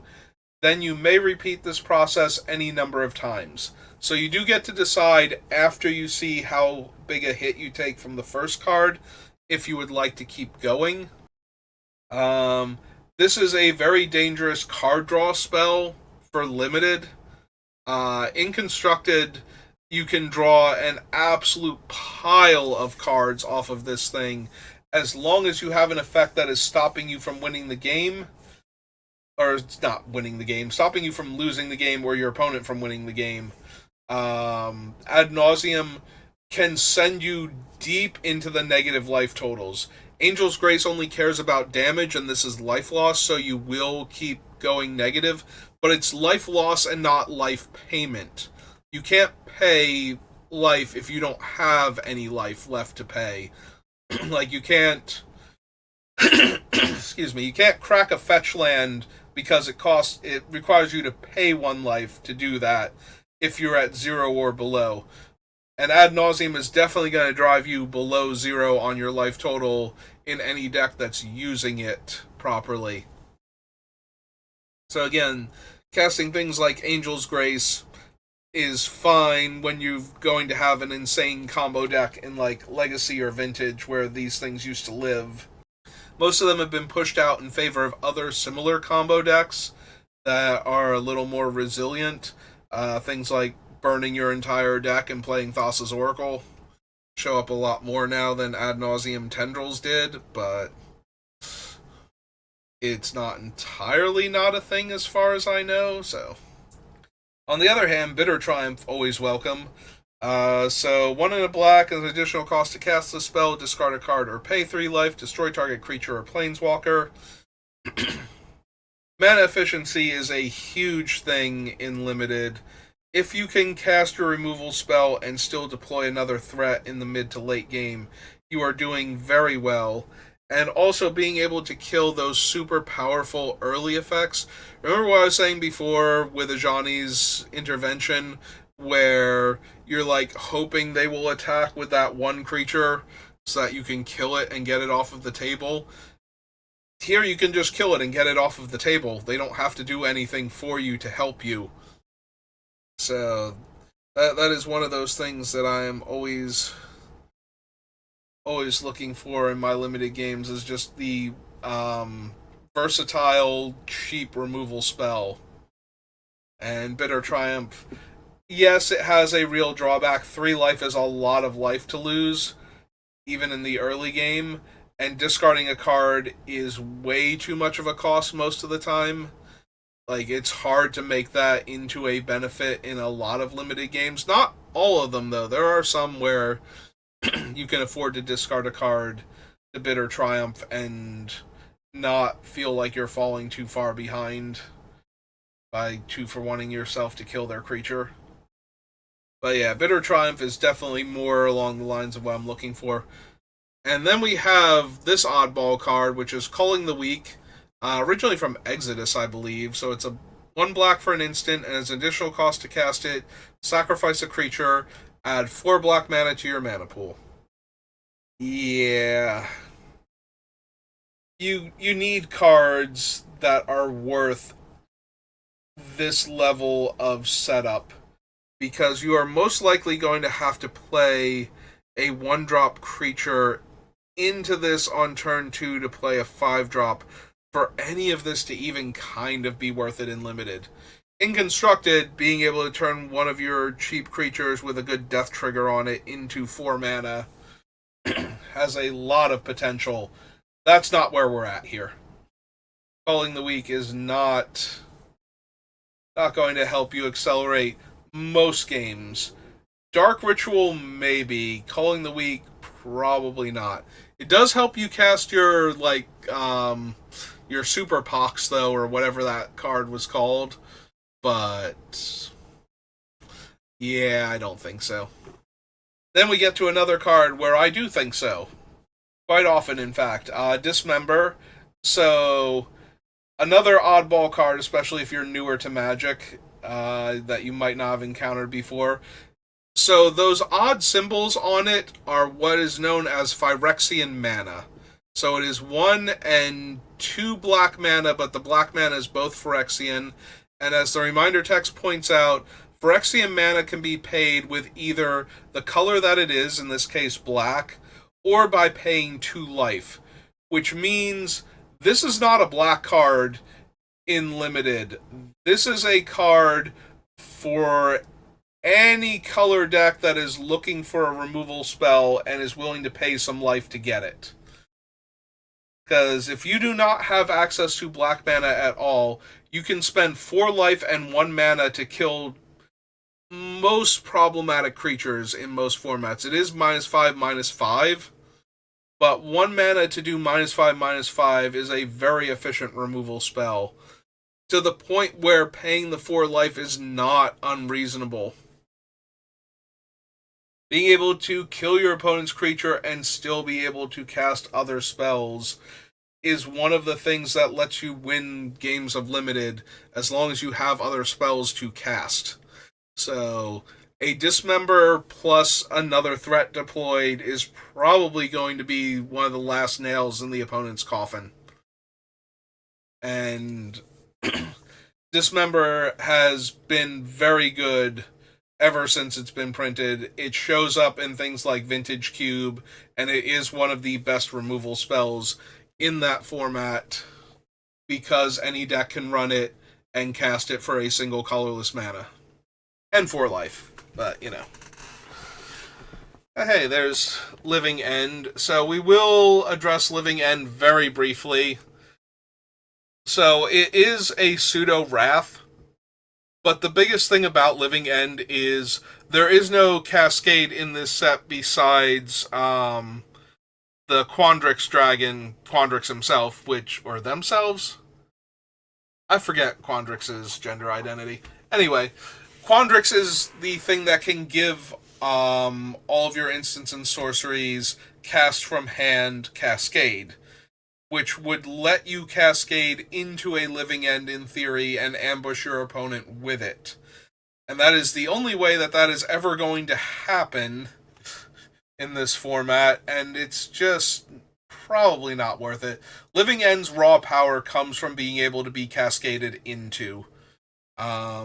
Being able to not have any spells in your deck that would ruin the cascade and would always hit this thing while having a ton of creatures that have cycling and other self-discard effects in order to get them into the graveyard so that the living end kills all the opponent's existing creatures and brings all of these cycled creatures back into play is how that deck wins, and that does not exist in this format. So, Living End being a living death that doesn't get cast until turn 7 at the earliest, because you need 4 mana and suspends for 3, and the opponent knows that it's coming too. So they know not to kill your best guys and to try and get their best guys into the graveyard ahead of schedule for this thing, so that way when it does go off, it gives them back all their cool stuff and you like some junk creatures. So yeah, Living End, not really worth it, even though it's an incredibly powerful spell with an entire deck built around it in constructed formats. It really needs the rest of the deck to function, and those pieces are not present. Locust Spray, 1 black for an instant, target creature gets -1/-1. It also has cycling for a single black. This is another one of those kind of deceptively powerful spells. So, a single black to give a creature -1/-1 might let you win a combat and actually get a card's worth of value. You know, having your 4/4 block their 4/4 and their guy becomes a 3/3 is letting you kill a 4/4 for 1 mana essentially in combat. And that's usually pretty good for you. And if you can't find one of those opportunities, a single mana to cycle a card is about as ideal as it gets. It would be better if it were 1 colorless, but if it were 1 colorless, there's actually an argument to be made for taking this card when you have no intention or ability to cast it. Being able to cycle a card for a single mana makes decks slightly more consistent. The more of them that you can jam into the deck. So, a card like Locust Spray can be good, and the cycling is certainly very reasonable, so when it's not good, getting to trade it in for a new card kind of makes you feel like you're running a 59 card deck a lot of the time. Next to that is Sheoldred's Edict. This one is actually reasonably potent. It is a modal spell, and the 3 modes basically give you enough control over what thing your opponent has that you're killing that you always get, something good, usually the thing that you want, despite their best efforts. So the modes are: each opponent sacrifices a non-token creature of their choice, each opponent sacrifices a creature token of their choice, or each opponent sacrifices a planeswalker of their choice. So you spend your 2 mana. If they have 1 really strong creature in play, you get to Edict that away. If they have 1 randomly really strong token, like a Fractal with a ton of counters on it, and no other tokens, you get to kill that. But also, their token and their non-token creature don't get to protect each other. Like, the worst one doesn't get to protect the better one from the Edict effect, because you'll get to choose. So they really need 2 strong creatures, like 2 strong non-token creatures or 2 strong creature tokens, in order to not have to sacrifice their good thing to Sheoldred's Edict. And if they have 1 of the 2 planeswalkers, forget it. You're going to be able to get that thing off of the table finally and not have to worry about it, because both of them are pretty potent. Next up is Vampiric Tutor. It's a tutor, there's no playing around it. This is just like, what does my opponent have access to? Why are they getting priority? It might be Vampiric Tutor.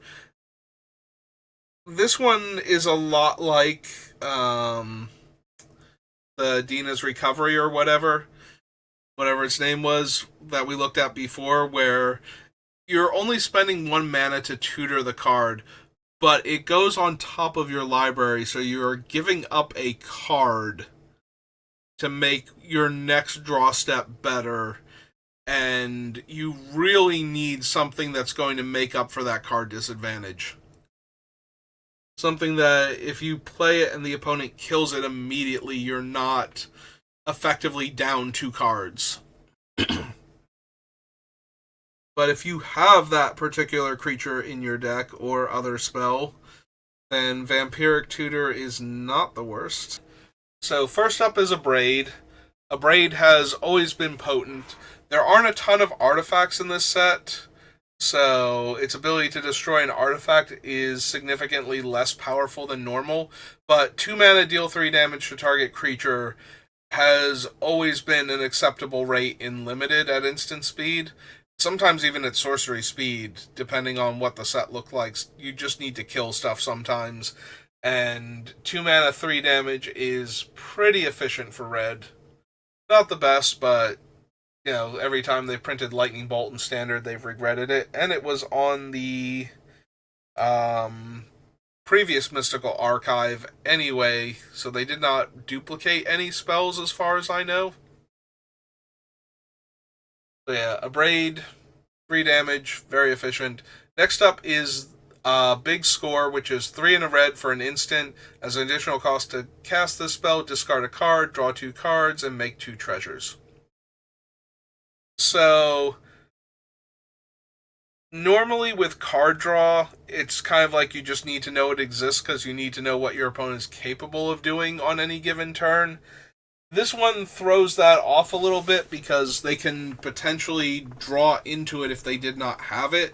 And because it rebates them 2 treasures, even if they tap out for it, they will still be able to cast a 2-drop here.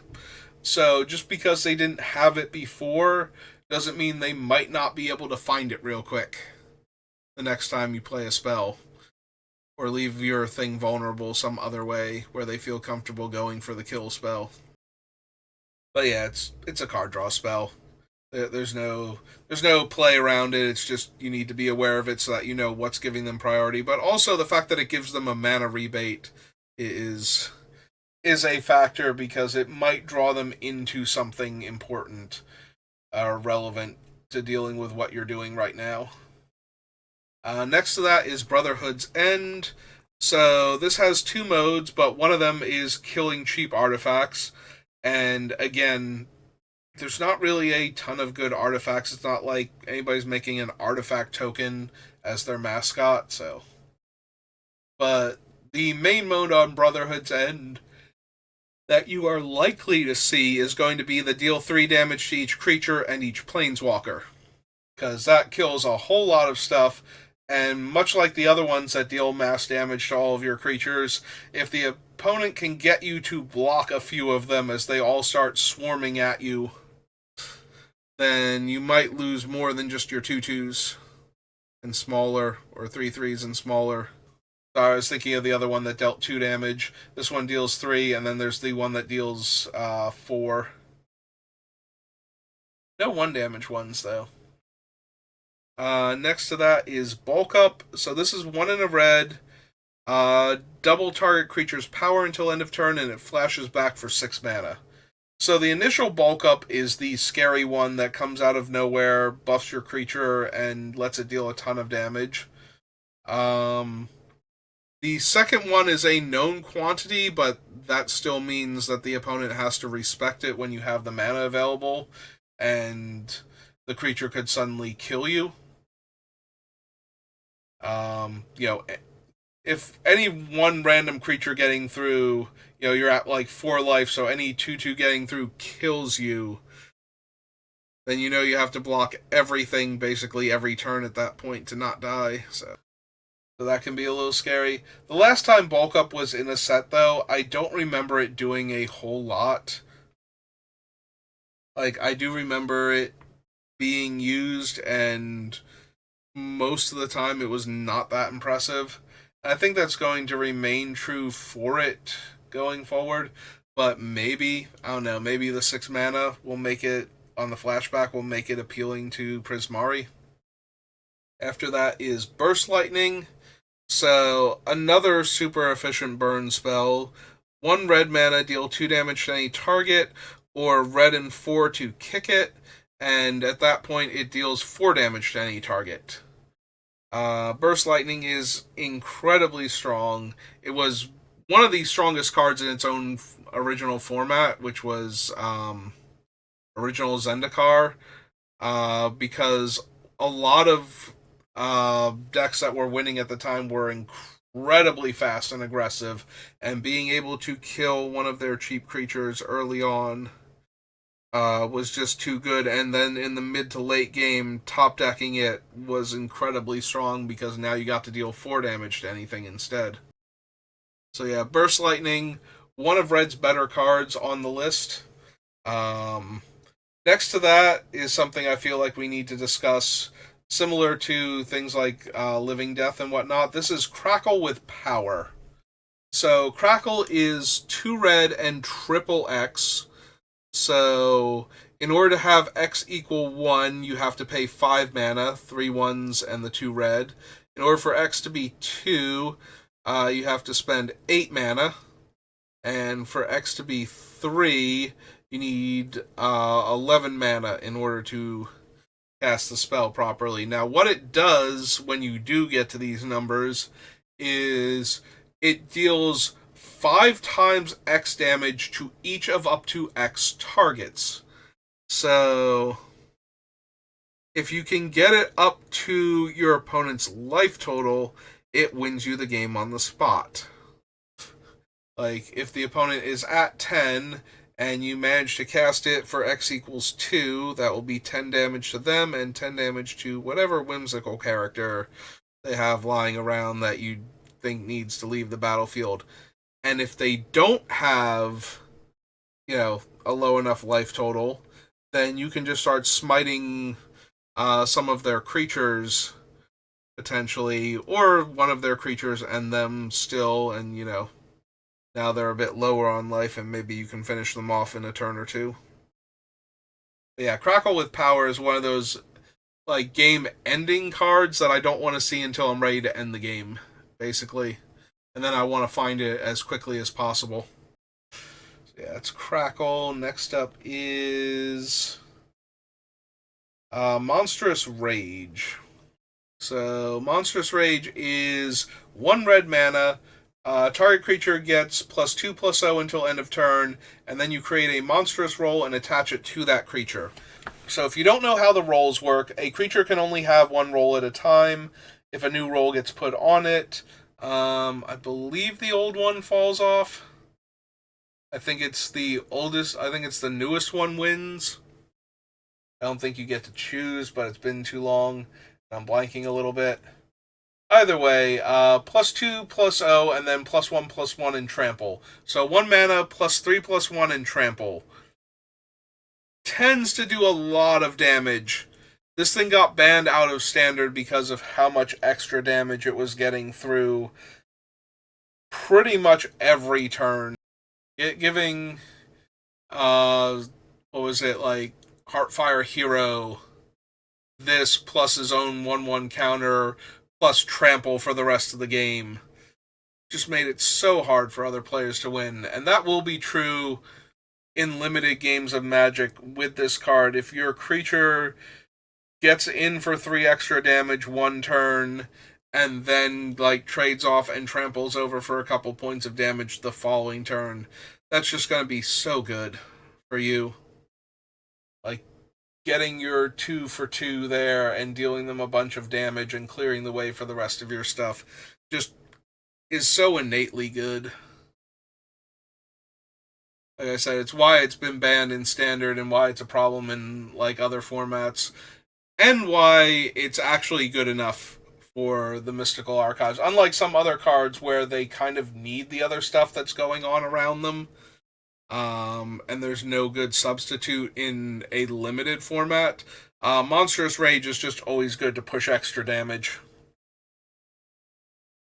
Next to that is Pyretic Ritual. It's 1 in a red for an instant, and it adds 3 red mana.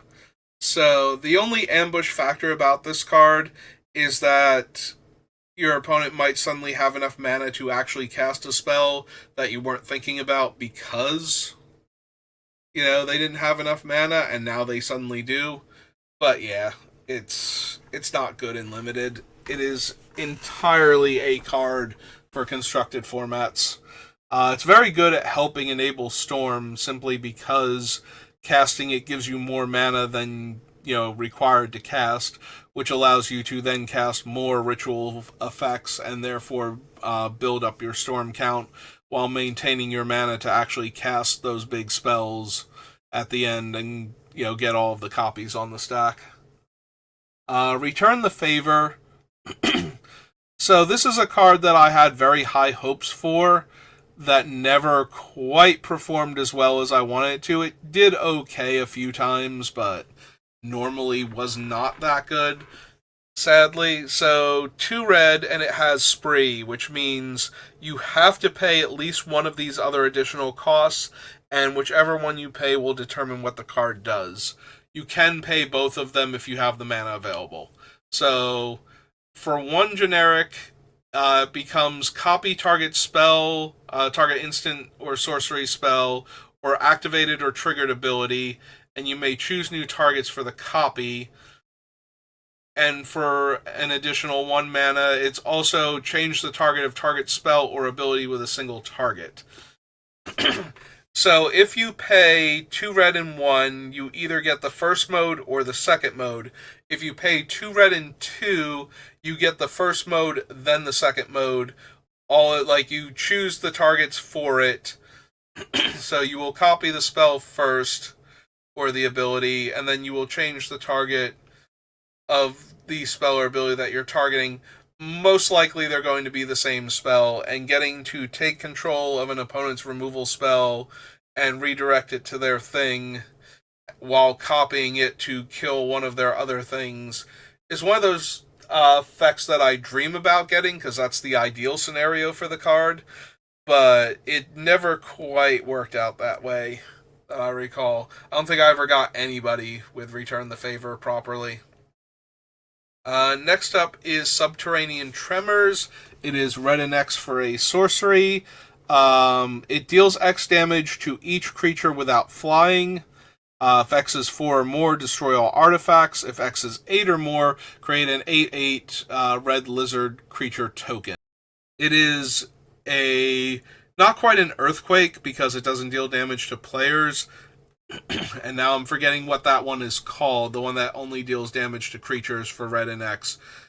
There have definitely been at least 1 card like that, maybe 2, mimicking the original Earthquake. But yeah, so it does that to start.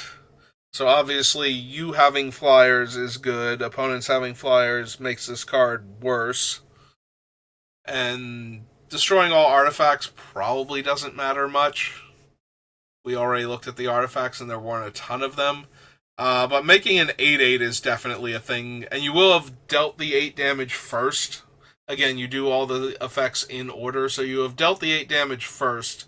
And then gotten your 8/8 lizard. So you do not have to worry about killing it at all. And you'll have cast a spell with 5 or more mana in the cast. Alright, that brings us to green. We are almost done. Green does not have a ton of cards to go over, but it does have 2 of the best combat tricks ever printed, and they go wonderfully together. So one of them is Berserk, and Berserk is originally from Alpha Beta Unlimited, and then it didn't get reprinted for a while because it was one of those cards that was just so dumb. Even back then when creatures were terrible, Berserk was seen as an incredibly powerful card. And now that creatures have just gotten better and better, and the formats have gotten more and more aggressive, Berserk is one of those cards that's just going to end a game very quickly, out of nowhere.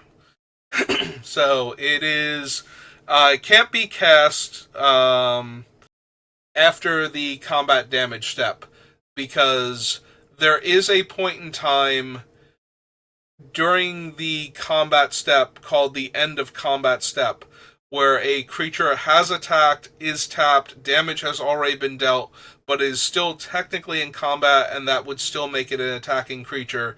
Because what this does is target creature gains trample and +X/+O until end of turn, where X is that creature's power. At the beginning of the next end step, destroy that creature if it attacked this turn. So notably, if you are willing to take extra damage, it is also 1 green to kill a creature that attacked you. So there's that. But mostly what Berserk is going to be doing, the natural thing for Berserk to do, is to target a creature with particularly high power and then ram it directly into the opponent's face. Technically, you ram it into the opponent's face first, make sure how they block, and then give it the +X+O to double its power and give trample. So yeah, Berserk, definitely a card that can deal significant amounts of damage out of nowhere. And again, it pairs very well with the card at the end, but in the middle we have Crop Rotation. I'm gonna be honest, there's some number of dual lands in this set. There's like the slow lands where they come into play tapped unless you have like 3+ lands in play. There's a series of cards similar to the campuses from the previous visit that all tap for 2 mana, like one mana of 2 different colors, or you can spend 4 mana and tap them to Surveil. None of these lands are so impressive that I think they're worth you spending a green mana and sacrificing a land in play to Crop Rotation. Crop Rotation works in formats... Go away, thing. Crop Rotation works in formats where you are tutoring for cards like Strip Mine, Tabernacle, Mishra's Workshop, Gaia's Cradle, Tolarian Academy, Nykthos. Things that are going to generate huge amounts of mana. Cabal Coffers. These are the things you want a Crop Rotation for. You do not want a Crop Rotation for a land that taps for 2 different colors of mana. Like, that's not worth it. Next to that, though, is the original combat trick. Like, the most bread and butter... Green mana, target creature gets +3/+3. It's Giant Growth. The fact that Berserk and Giant Growth are both here is kind of absurd, because that means you can live that old dream, where you get to, like, cast a Giant Growth or 2 on the creature first before doubling its power and winning. But also, Giant Growth just wins every combat where Death Touch, Indestructible, and Titanic, like actual Titanic bodies, are not involved, which is 90% of combats. Like, +3/+3 is huge. It is almost impossible to come out ahead against Giant Growth. It is going to kill your creature and keep theirs alive almost every time. Like I said, Death Touch, or the creatures have to be so much bigger than your thing. Like, your 1/1 trades with a 4/4 for 1 mana. Yeah, Giant Growth is probably the best combat trick ever. Next up is Royal Treatment. So, this is the other card that can create a roll. It is 1 green for an instant. Target creature you control gains hexproof until end of turn. Create a Royal Roll and attach that to the creature. Royal Roll gives the creature +1/+1 and ward 1. So, it always saves the creature the first time, gives it a permanent power and toughness boost, and ward 1 for as long as that aura is attached to it. Like, Snakeskin Veil was already incredibly strong. Tacking on ward 1 in a format that does not care about 1/1 counters is just that much better. 1 mana to protect your creature from, like, 2, 3, 4 mana removal spells, 5 mana in red. Yeah. It's just such a mana differential. Like, it's a lot easier to save a green mana to protect a creature, or to wait an extra turn so that you can hold up a green to protect the thing you're casting, than it is to have to hold up like 2 or 3 mana. So whenever it's a 1 mana trick that saves the creature like this, it's just usually so powerful, and the fact that it's a permanent buff is also pretty ridiculous. So, and the last green card that we have to mention is Veil of Summer. So Veil of Summer was part of a cycle of hate cards where they were designed to hate on what the opponent was doing, um, based on the colors of mana. So green's enemy colors are blue and black, and this was designed to hate on both of them.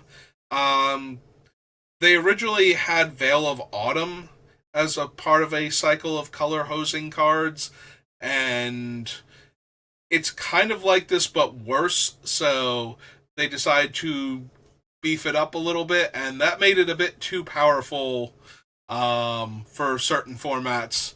So what it actually does is it's a green mana for an instant. You draw a card if an opponent has cast a blue or black spell this turn. Spells you control can't be countered this turn. You and permanents you control gain hexproof from blue and from black until end of turn. So against a dedicated blue-black deck, this card is 1 green mana, draw a card, and probably counter one of their spells. And then, once this has resolved, protect all of your stuff until end of turn. So this does not actually do a whole lot in Limited unless you are playing best of 3 and your opponent happens to have a very strong blue or black deck, which again is not going to be a blue-black deck because this is an enemy color format. So I have to imagine that Veil of Summer is always going to be medium at best, and only really worth it in best of 3 to begin with. So it was an incredibly strong card. Like, it really did start wrecking various blue and black decks just because of the card advantage of countering their spell for a single green mana and getting to draw a card was just too much. Then we have a few gold cards. So the first one is Culling Ritual. It is 2 black-green for a sorcery. It destroys all non-land permanents with mana value 2 or less, and you get to add a combination of black and green mana to your mana pool for each permanent destroyed this way. So Culling Ritual only kills the smallest things on the board normally. It is very potent against most of the fractals, which tend to have either a casting cost of involving X, in which case they are within range anyway, or just be tokens in general, which have no actual casting cost. So, again, this feels like a card that is much stronger in the sideboard, and you bring it in, so you have to be playing in a format where you have a sideboard and you can bring cards in. And I've been playing mostly on Arena, so that's not going to be me. Sorry, Culling Ritual. Next up is Deflecting Palm. This one I remember playing in original Tarkir. It wasn't always great. This is one of those cards, so here. So it's white and red, it's an instant. The next time a source of your choice would deal damage to you this turn, prevent that damage. If damage is prevented this way, deflection deals damage to that source's controller equal to the amount that it prevented. So if you deflect the spell, it actually hits the opponent first of all, or source, I'm sorry, it's any source, so it doesn't have to be a spell. So an attacking creature is also a valid choice. Deflecting Palm usually saved you some amount of life from an attacking creature and dealt that damage back to the opponent. And while that's really cool, and sometimes that will just win you the game, a lot of the time it was just fog target creature and your opponent takes a little bit of damage. So, yes, Deflecting Palm was cool, and there were certainly games that I won by playing it, but it is not as good as it looks like it should be. We all imagine the times where our opponent attacks with what would be a lethal threat for them to try and close out the game, and we just deflect it back at them and kill them. But for every time that happened, there's like 6 or 7 times easily where this didn't actually do anything super relevant. It like stopped some damage and dealt it back to the opponent, but not enough to kill them, and then they still won the game. So, and the last card that we really need to talk about is Fracture. White and a black instant, destroy target artifact, enchantment, or planeswalker. Sideboard. Like, those cards do exist in this format, and some of them are potent, but for the most part, no. This is not an artifact, enchantment, or planeswalker set, for that matter. So, there just aren't enough valid targets for it that desperately need to be killed. There are some, which is why I would say sideboard. And again, best of one, not going to help you out there. So yeah, that is all of the instance spells with flash and wrath effects in this set. There is one more tiny thing I think I forgot that is up here. There it is. It is Visionary's Dance. So this is a sorcery, and it does not wrath the board. What it does do, though, is allow you to pay 2 mana and discard this card to look at the top 2 cards of your library, put one of them into your hand and the other into your graveyard. So it has a weird cycling variant, I guess closer to a channel variant at that point, where you're discarding the card and spending 2 mana in order to get the best card out of the top 2 cards of your deck.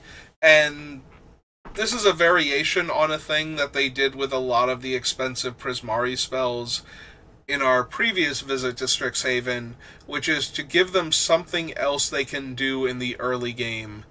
The old ones spent 2 mana and discarded them to make treasures.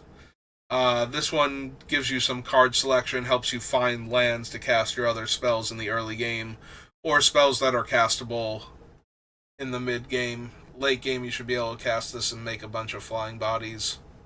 That's what you really need. But yeah, that's going to be everything from Strixhaven. Like I said, having gone over all these cards, and this is a massive video, this is 4 hours, it is 3 in the morning now,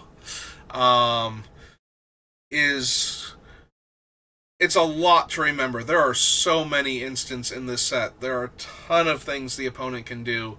Knowing what all of them are and what you're playing around, or what you're potentially playing around, though, or at least knowing some of them, most of them, a few of them, so that you have some idea, goes a long way to not losing to them all the time in the beginning, where you don't have to keep losing to these cards in order to know what they do. You pick them up faster, and it doesn't require you to have, opened them and played with them, or at least seen them to remember that they exist. It gives you that tiny little bit of advantage against the other players that don't know the format as well and don't know what they're supposed to be playing around in any given situation. Yeah, this set has a lot to take in because of the mystical archives and the sheer volume of instants, and my voice is nearly shot.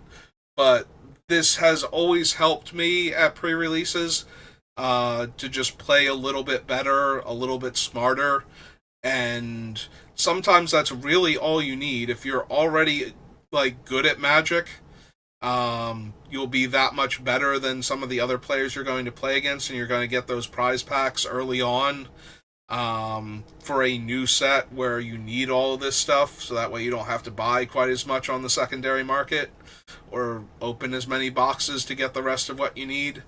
And then later on, the format better than other people, so you'll have been winning a bit more, so that way when other people catch up with you and you don't win quite as much, it's not the worst thing in the world, because at least you were doing well to begin with. At least that's where I'm at a lot of the time.